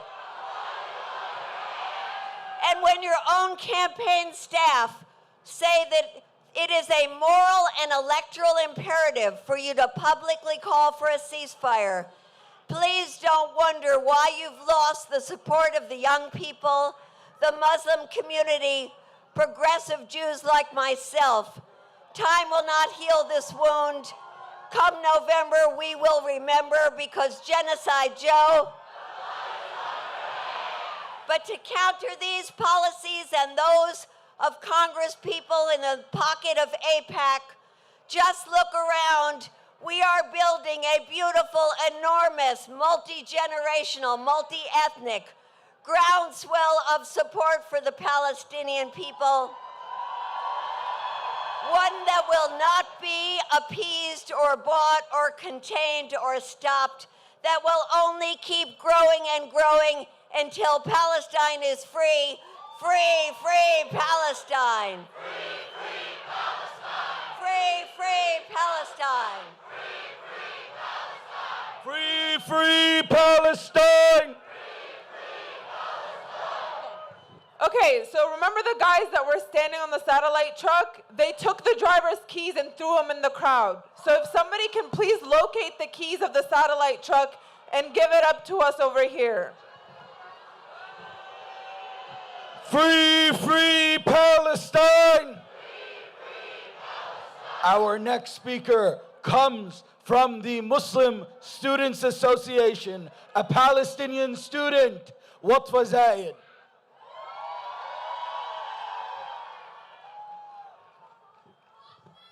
Assalamu alaikum wa rahmatullahi wa barakatuh. That was beautiful, thank you. My name is Watfa Zayed and I'm from Chicago, Illinois, home to one of the largest Palestinian populations in the diaspora. But more importantly, I am a proud Palestinian. I am a recent graduate of DePaul University, one of the many universities in the United States that has yet to support its Palestinian students.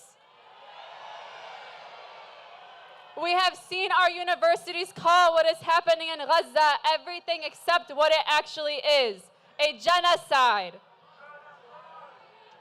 Rather than extending empathy to Palestinian students and staff, students are being denied admission from schools, professors and administrators are losing their jobs, and campuses are becoming unsafe. Personally, my brother had a rock thrown at him on our campus in Chicago for wearing a kufiya. My cousin, also wearing a kufiya, was spit on at his campus at Yale University. Yes. I'm sorry? What? Hilda. Okay, sorry. Anyway, it is no shock to any of us that there has been an increase in hate crimes against Muslims and Palestinians on our school campuses. But our universities will not admit that. Us student organizers, however, know that this did not begin on October 7th. Our efforts for Palestine have been silenced for years. We have been forced to sit in classrooms where our professors speak ignorantly about our people. In undergrad, I served as our Student Government Association president and was told that I cannot talk about Palestine because I represent all students. At one point, I was even asked to sit down with Zionist students and hear their concerns and work with them. While I was proud that a Palestinian finally had a seat at the table, I was basically told to be careful not to see things one-sidedly. I was threatened on social media and doxxed. Now, 2 years later, nothing has changed. Students are losing their internships, presidents of universities being forced to resign, and worst of all, we are not safe. Wearing the hijab, wearing the kufiya, praying in public, even our names make us targets. But if we look back to the first intifada of 1987, we are reminded that the revolution was led by the shabab, by the youth of Palestine. I'd be remiss if I did not acknowledge that most of the efforts we have seen throughout the past 3 months are led by college students. They say the old will die and the young will forget, but will we forget? To the students in the crowd today, if you have not yet gotten involved in your SJP, now is the time. If your school does not have an SJP, start one. Get involved in your MSAs. Make noise. Stop being apologetic. Being an organizer is not an uncool thing. It's the coolest thing you can do. Throughout the past few months, we have seen our college SJPs and MSAs hard at work, leading our protests, speaking to the press, phone banking, the list goes on. We are extremely privileged to be at our universities and colleges. Although we feel scared of the consequences, our brothers and sisters in Gaza are saying, Hasbunallah wa ni'mal wakeel. Allah is enough for us and He is the best disposer of our affairs. We need to be saying the same here in the diaspora. While the feeling of survivor's guilt weighs on us, let's challenge those emotions into doing everything we can to show the world Palestinian students exist. And we will not be silenced. Repeat after me. We will free Palestine within our lifetime. Thank you. Our next speaker is Alana Hadid, an influential activist and advocate for social change. She's recognized for her unwavering commitment to creating a more equitable and inclusive world. Please help me in welcoming Alana.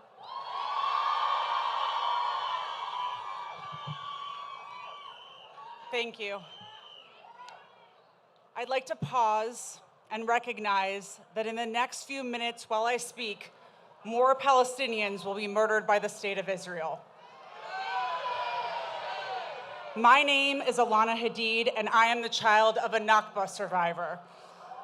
It has been said before, but it bears repeating. This did not start on October 7th. My father, Muhammad Hadid, was made a refugee by the creation of Israel in 1948 before he could walk. My grandparents were violently expelled from their homes and the towns their ancestors helped build at the hands of Zionists who planned for their expulsion decades in advance. The Nakba never ended. From 1948 until now, the mass expulsion, displacement, targeted killing, and ethnic cleansing of Palestinians has persisted. And I condemn Israel for all of it. I will say that again. I condemn Israel for every day of Palestinian suffering at their hands from 1948 until today. Today, we are watching a genocide on our screens. We are seeing an ongoing Nakba on social media. The horrors that are reality for Gaza and the West Bank for 100 days on our phones for the world to see. Babies are dying in Gaza before they are given birth certificates. Palestinians are carrying their family members in body bags.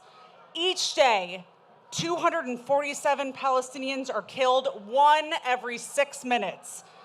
48 mothers every 2 hours. 30,000 children orphaned. More than 7,000 people missing or stuck under the rubble. Close to 30,000 killed by Israel's genocide.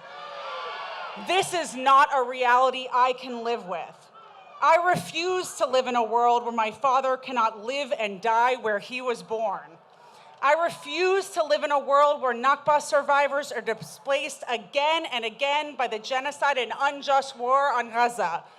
I refuse to live in a world where families are wiped from the earth by missiles signed and funded by American politicians and our hard-earned tax dollars. I refuse to live in a world where children's hands dig for their families or journalists are targeted for showing the world the truth. I refuse to live in a world where famine and thirst are imposed as a tactic of genocide. I refuse to live in a world where Palestinians are told our lives don't matter by a country we fund and politicians we voted into office. Palestine has been showing their devastation to the world every day for over 3 months. The brutality of this genocide, occupation, and the ongoing Nakba by the state of Israel have been laid in front of the world, and the people have spoken. We have flooded the streets, taken to social media, called our representatives, boycotted, shut down bridges, streets, and businesses, and still our government and media are complicit. This is not democracy. President Biden, we the people demand to be heard. We the people demand justice. We the people demand liberation. We the people demand an end to a genocide and an end to a brutal occupation of Palestine. We, the people, vote in leaders we trust. And Biden and those loyal to AIPAC, we see you, and we do not trust you. We know you hear us. We will not be silenced. We know our votes matter to you. We will not tire. We will not stop. We will continue to fight for collective and universal freedom and equality for all. We will remember in November. And we demand a free Palestine. Palestine is freeing the world, and we will see a free Palestine, a free Congo, a free Sudan, Tigray, Armenia, Ethiopia, Haiti, Yemen. We will see land back and liberty for all indigenous communities. Collective freedom is what Palestinian has taught the world. Bravery and perseverance is what Palestinians have shown us day after day, not just for 100 days, but 75 years, and we must continue the struggle for them. We must keep speaking for those this world has set out to silence. We are the voice of Palestine, and we are saying no more. To everyone out there fighting for liberation, we see you, we hear you. Do not stop. This is our time, and our voices will be heard. We invite the world to join us. It's not too late to be an agent of change. We together can unite for collective liberation. Together, we are more powerful to make change than anyone who seeks to oppress us. To Palestine, I love you. We love you. Your bravery and strength to those living and lost will serve in our heart to fuel our fire to freedom forever. It's ceasefire now, end the occupation, end the blockade, liberation, and freedom for all. Free, free Palestine from the river to the sea. Free, free Palestine! We are coming to our conclusion. We have 3 more speakers that we know you guys want to hear from. The first is our Imam, Umar Sulaiman.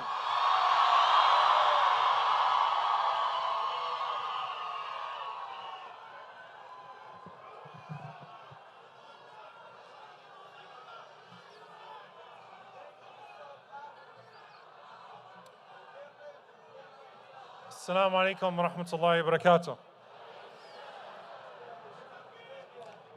Bismillah ar-Rahman ar-Rahim. In the name of God, the most compassionate, the most merciful. Behind me,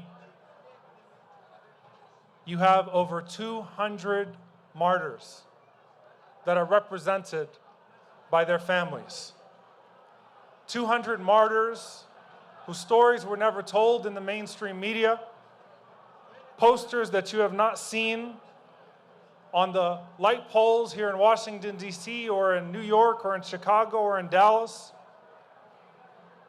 And all of us represent now over 36,000 people that have either been martyred or that are under the rubble. And I want you to appreciate that in this country, this isn't our first protest. We have taken to the streets in the name of one victim of state violence for months at a time.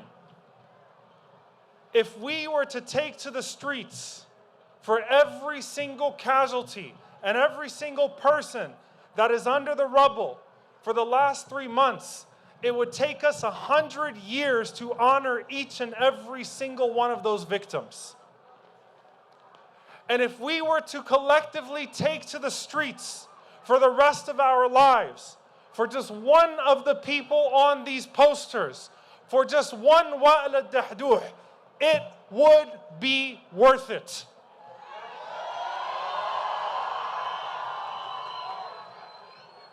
They ask us where our Nelson Mandelas are. We say that our Mandela is suing you criminals at The Hague right now for genocide.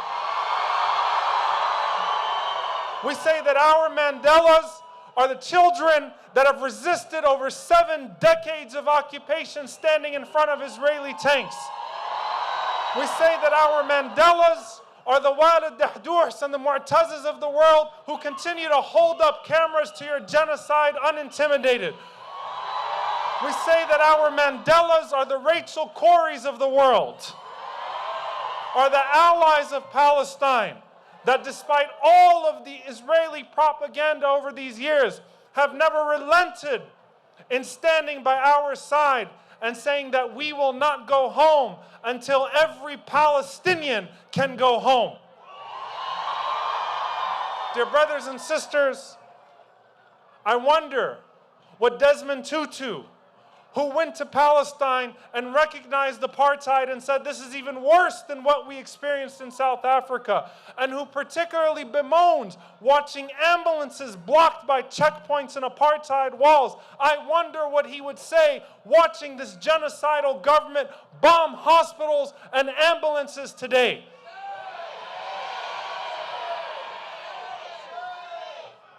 I want to capture not just the cruelty of the moment. I want to capture the insanity of the moment. How low is the threshold? How low the barometer that calling for a ceasefire is too much for some politicians and media commentators and people who claim to be for human rights with the backdrop of 10,000 murdered children? How low is the threshold of morality? And so we say that if with the backdrop of genocide, you have still not found it in your moral conscience to call for a ceasefire, you are heartless. And we say that if with the backdrop of the occupation and apartheid that enabled the genocide in the first place, you still have not called for the end of the decades-long atrocities against our people, you are shameless. And if you have failed to see our humanity, we have not failed to see your hypocrisy. And you've made it clear that shipping lanes in Yemen are more important to you than our lives. And you've made it clear that you want our votes without hearing our voices. But we're going to make you hear our voice today on behalf of all of these families and all of the martyrs and all of those that are still standing strong. Joseph Robinette Biden Jr., we charge you with genocide. We charge you with genocide. We charge you with genocide. We charge you with genocide. We charge you with genocide. We charge you with genocide. We charge you with genocide. We charge you with genocide. We charge you with genocide. Assalamu alaikum wa rahmatullahi wa barakatuh. Our next speaker is one of our favorite Palestinian American singers and songwriters, Anis.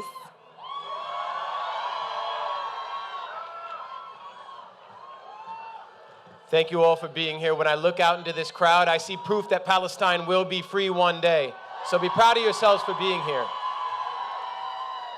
I've written a poem that I want to share with you that I feel many of us in the diaspora can relate to. It's called I Don't Feel Safe as a Palestinian. I don't feel safe as a Palestinian. Would you, now that you've seen all the terror and the trauma we're put through, now that you've seen the dead babies and the families under rubble, even in the comfort of our home and in the safety of our bubbles, I don't feel safe as a Palestinian. I never have. Ever since I was a kid, I felt the target on my back. All the classmates got to celebrate the land of their ancestors. But I saw the way the hatred and the racism would fester anytime I had the nerve to get excited or expressed how I am blessed to be Palestinian, so I learned to repress. I don't feel safe as a Palestinian. I wish I did. I wish I wasn't so concerned that one day I'll have a kid, and that kid won't understand why we can't visit the land where Siti lived, why there's no birthright for the indigenous. I don't feel safe as a Palestinian. Even here in America, where I'm supposed to live without a fear, but a 6-year-old Palestinian was stabbed to death and 3 college students were shot for the scarf around my neck. How dare we dare to exist? If our existence is a threat, then I don't feel safe as a Palestinian. Why should I? I've been watching genocide for months, documented live. These people look like you and I. We've heard every scream and cry, but our president sent them billions so millions more could die. I don't feel safe as a Palestinian. But that will change. I know one day our homeland will live a life without this pain. Their screams will be of joy. Their tears will be of laughter. The people of Palestine will live happily ever after. We will be safe as Palestinians.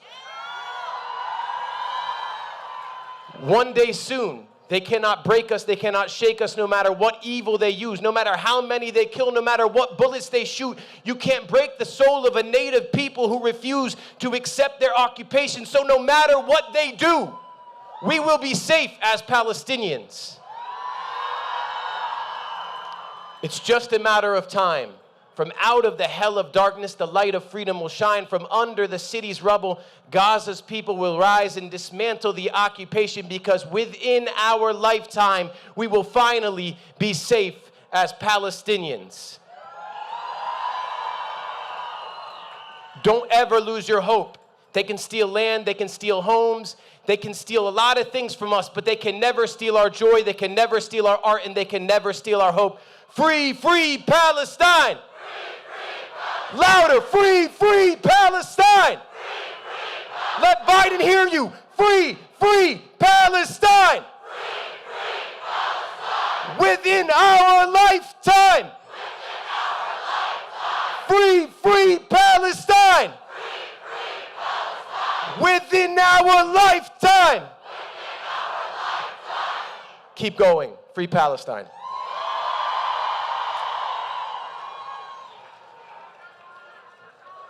We will free Palestine within our lifetime. It is my honor to introduce the scholar, the theologian, Dr. Cornel West.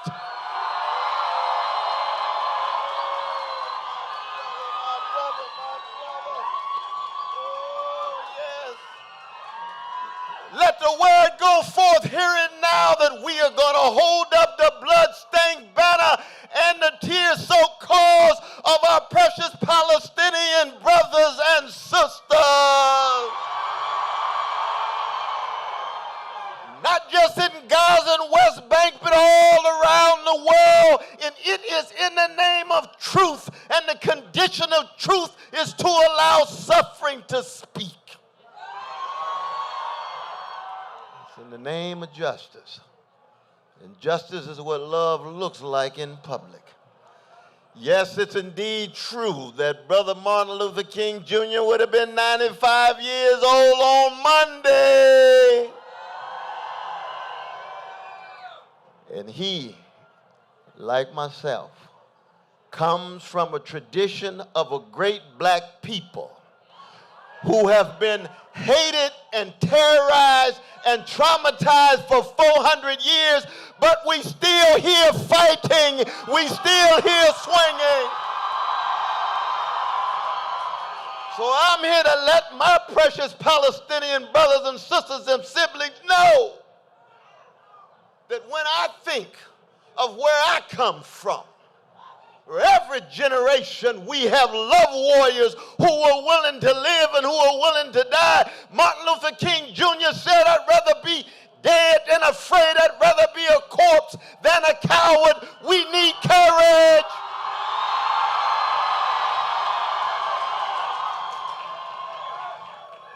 We need love and freedom in love. Don't let anybody lie on you and say that we here in the name of hatred. We don't hate anybody. We love Palestinians. We love oppressed people no matter where they are, any corner of the globe. They could be on the chocolate side of Washington, D.C. They could be Dalits in India. They could be landless peasants in Brazil. They can be indigenous peoples. They can be Iranians. They can be Iraqi. Anybody. This is a human thing we're here for. So when you hear all the lies that hide and conceal the crimes, remember what Brother Martin used to say, no lie can live forever. Truth crushed the earth shall rise again. I see it in your faces. I see it in your eyes. I see it in your hearts. I see it in your bodies. And oh, I wish you can see how beautiful you look. Isn't that the truth? Beautiful you look. All the different colors and genders and cultures and sexual orientations and national identities. Why? Because you hear the name of truth and justice, and we are going to raise our voices, put our bodies on the line, and yes, even go to jail and even die.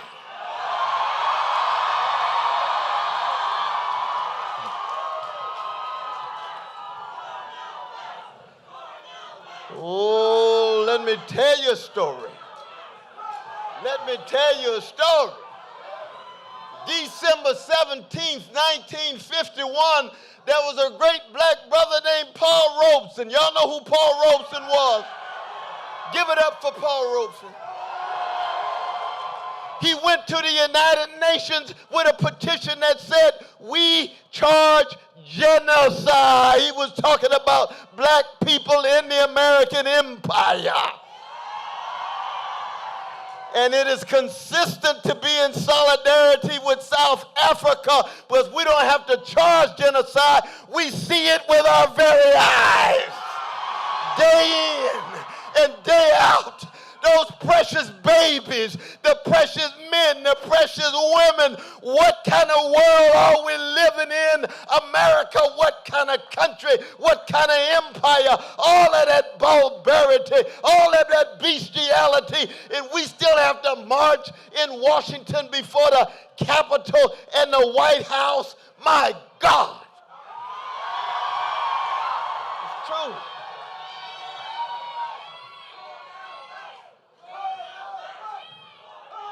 It's amazing to me when I think of Biden and Harris and Austin and Blinken and Sullivan and Kirby. I can mention all the names. And I don't speak in a spirit of hatred. I speak in a spirit of love for oppressed folk, which leads me to hate domination, occupation, subjugation, degradation, any form that loses sight of the humanity of people. And I say personally to Biden and company, you're not just enabling, you're not just facilitating, you're not just coagulating and cooperating with vicious crime of genocide. That makes you war criminals yourself. You ought to be shamed. Who do you think we are? You think that you can suppress the love that we have for our Palestinian brothers and sisters? No, you got the wrong people.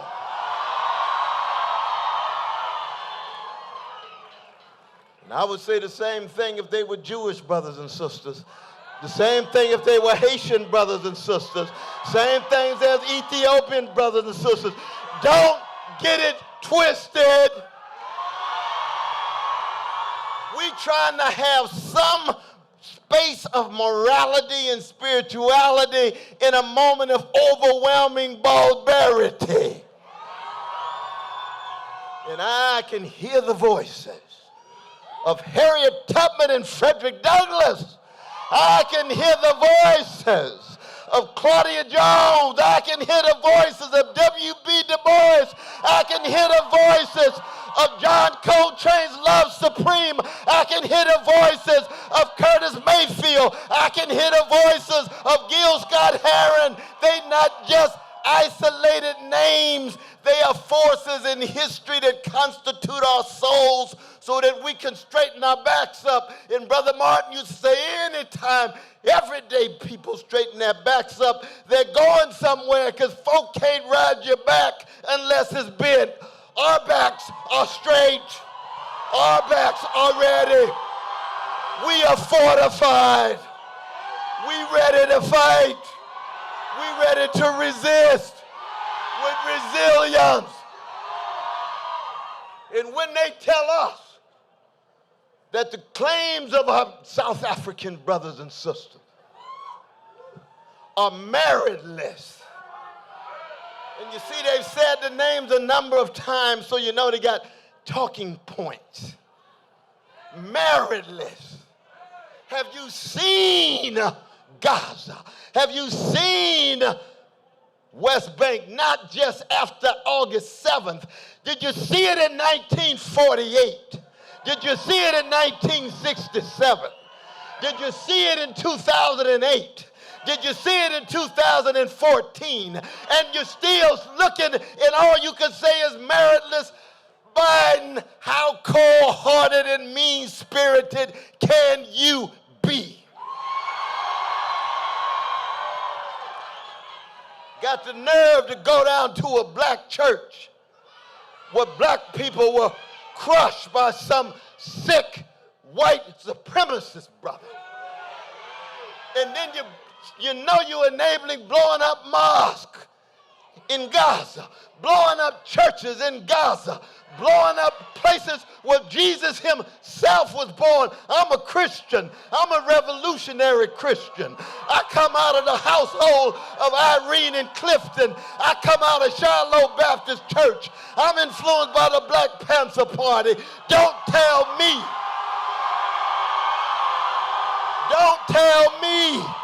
that you can see what I see and call it meritless. We'll never put up with that. We'll never accommodate ourselves to that.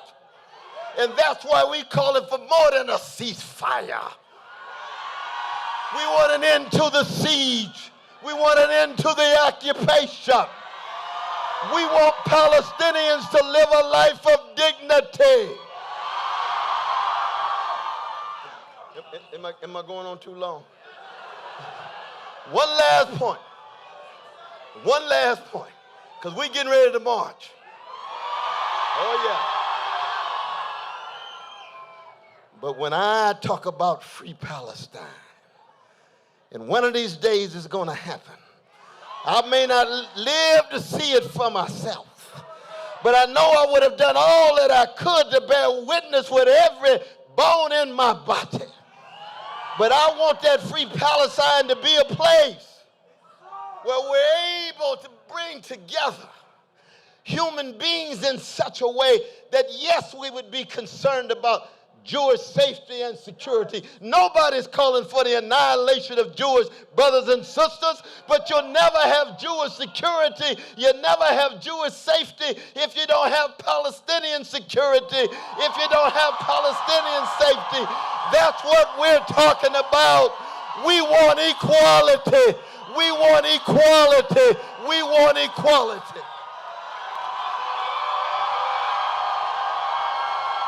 Thank you, Dr. Cornel West. Now it's my honor to introduce the final speaker, my boss, the Executive Director of American Muslims for Palestine, Dr. Osama Abu Rashid.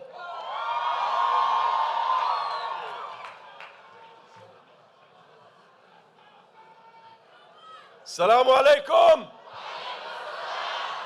Good evening, heroes. Yes, yes, you are heroes. The vanguard of justice, the voice of the voiceless, the voice of the oppressed, the voice of the Gazan people. Yes, you are. Be proud of yourself. We are proud of who we are. We are proud of what we stand for. And we are proud of who we stand for and who we stand against. Let the deaf hear. Let the blind see that we are here in the tens of thousands from all over America. We came here in the tens of thousands and bribed. Did any one of you get $250 to be here? Just a few weeks ago, Zionists were marching in Washington, D.C. A few thousands of them, a few of those who are morally corrupted were here, bribed, bought off, paid $250 to be here. But we, the tens of thousands, the hundreds of thousands of us, we came here on our own dime. We came here because we are proud of what we stand for. Because we know the Gazan people are the oppressed. Because we know that Israel is a genocidal state. Because we know that Schumer, that Biden, that Hakeem Jeffrey should be ashamed of themselves. We come to stand with people like Professor Cornel West. We are proud standing next to him, but I am not proud to be next to Joe Biden. We're not. We're here because we celebrate Martin Luther King. Does anyone celebrate George Wallace? Do you even know who George Wallace is? Does anyone give a damn about George Wallace? Does anyone give a damn about Benjamin Netanyahu? Does anyone give a damn about Genocide Joe? But we all care for the people of Gaza, and we are them. History will celebrate you. History will register your names. History will register the victory of Gaza. And history will disregard Genocide Joe, Hakeem Jeffrey, Schumer, and the rest of the gang, the corrupt gang. My dear brothers and sisters, this is not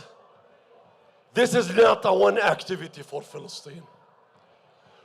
What we do here is not the end of it. It didn't start today. It's not going to end tomorrow. We have to continue this work. We are ushering a new era in America. An era for a free Palestine. Not only to end genocide. Genocide will come to an end with our collective voices, with us collectively demanding it, enforcing it.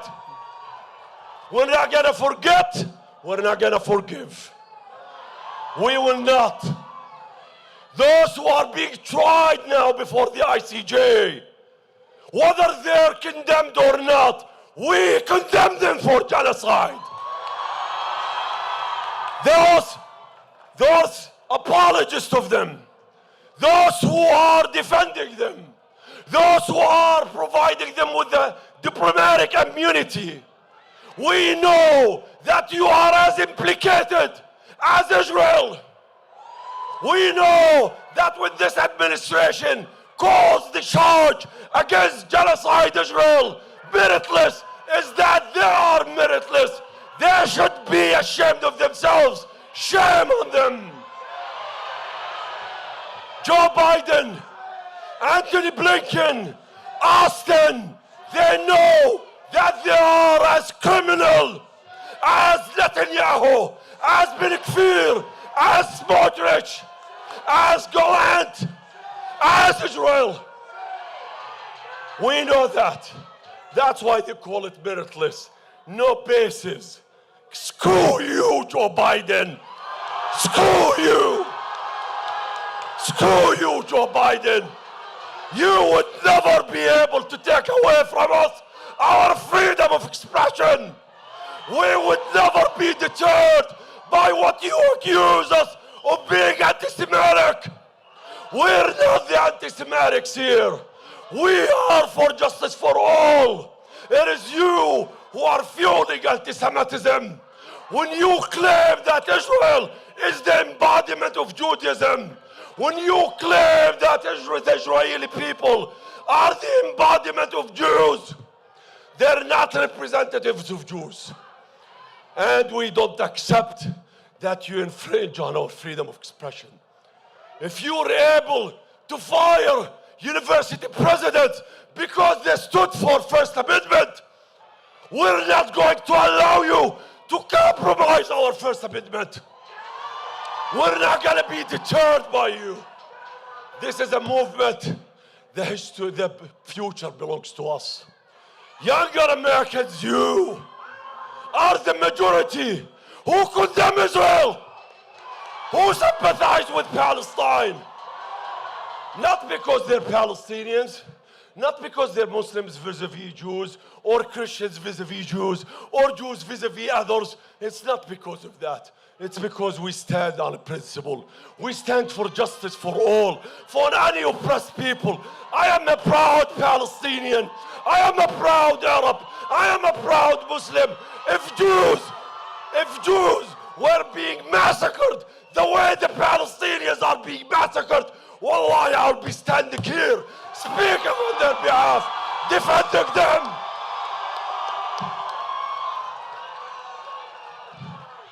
I am not proud to say that I'll be like Joe Biden, a man who subscribes to selective humanity, selective morality.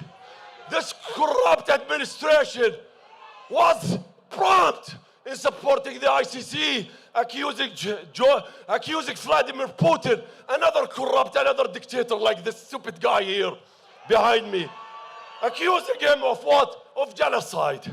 Accusing Russia of committing genocide in Ukraine, although the US doesn't even recognize the ICC.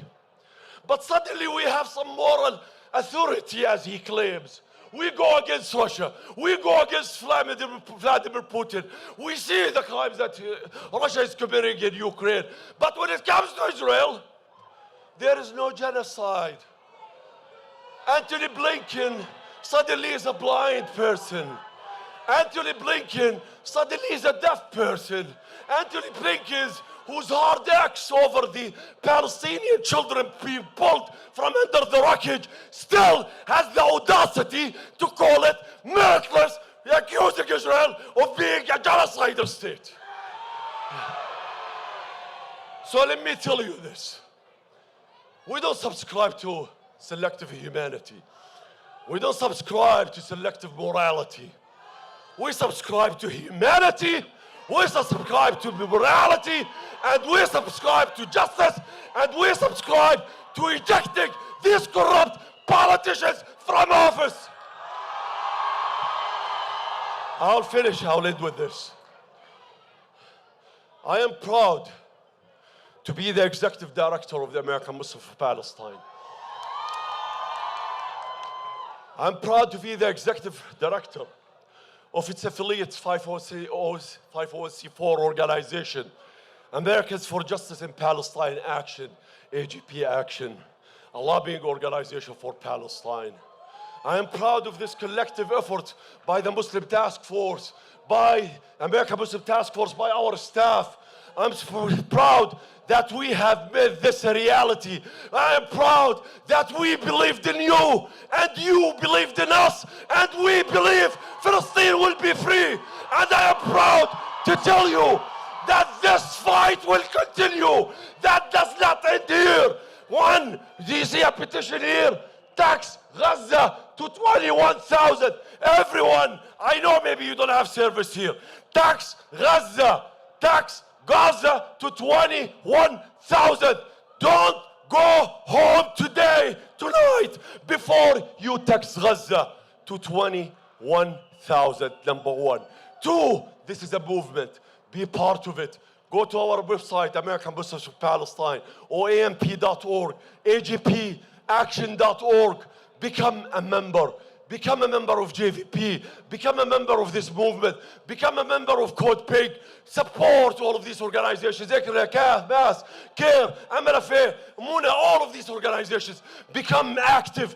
This is what's going to change things. Don't be less enthusiastic. Don't be less passionate about your cause. Make sure that your corrupt politicians hear from you. If they're good, thank them. But if they're bad on Palestine, make sure that they hear you. Continue to fight for Palestine. Leave tonight home more committed that this is a movement. I am an integral part of it. It's not gonna work without me. It is a collective responsibility, but it is also a personal responsibility. We are going to reconstruct this hope. We are going to realize it. We are going to ensure Palestine will be free. We were going to ensure that America will be free. We were going to ensure that no more cheating, no more deception, no more politician promising us equality, freedom, justice for all, when they are the most morally bankrupt people who continue to lie and think that they can get away with it. We will make sure that we don't forget and we don't what? Forgive. We don't, right? Palestine will be free. Gaza will be victorious. We are not running away. The Gaza people are standing tall on their land. They are not fleeing. They are not leaving their homeland. They will come back to the same houses that Israel destroyed. They will be rebuilt. Palestine will continue to be on the map. Tell Netanyahu, screw you, screw your map, screw your government. We will dismantle this apartheid state. We will dismantle this genocide state. Only justice will bring all to live in peace. Muslim, Christian, Jews, all people will live in peace. When Israel, in its current form, as a current structure, will cease to exist, but freedom and justice will prevail and continue to exist. Assalamu alaikum. Free Palestine! We have a chant in Arabic for our people in Gaza. When I say Ana Raja' Raja', I need you guys to respond Raja'. So everything I say, y'all just say Raja', okay? You ready? Let's try it out. Ana Raja' Raja'. There we go. Ana Raja' Raja'. Ana Raja' Raja'. أنا راجع عبد حنون على جباليا. أنا راجع أنا راجع على الشجاعية على الشجاعية على الزيتون. أنا راجع بيت حنون بيت حنون بيت حنون. Free Palestine. Now I am going to ask you all to start making your way over to 14th Street. But as you do so, let's make sure the people in Gaza hear us. Let's do this together. Gaza, Gaza, Gaza, Gaza, Gaza, Gaza. Gaza, Gaza, Gaza, Gaza, Gaza.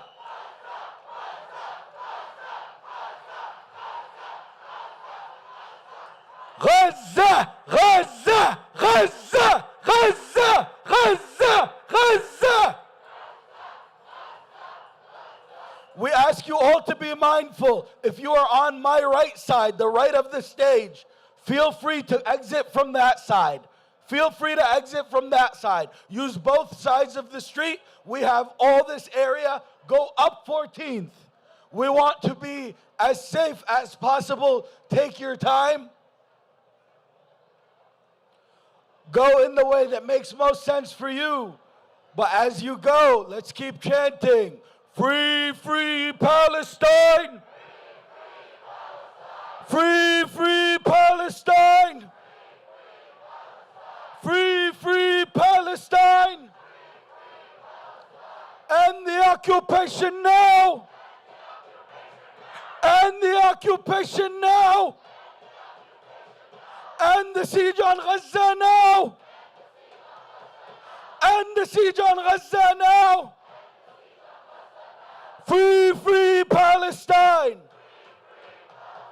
Ceasefire now! Ceasefire!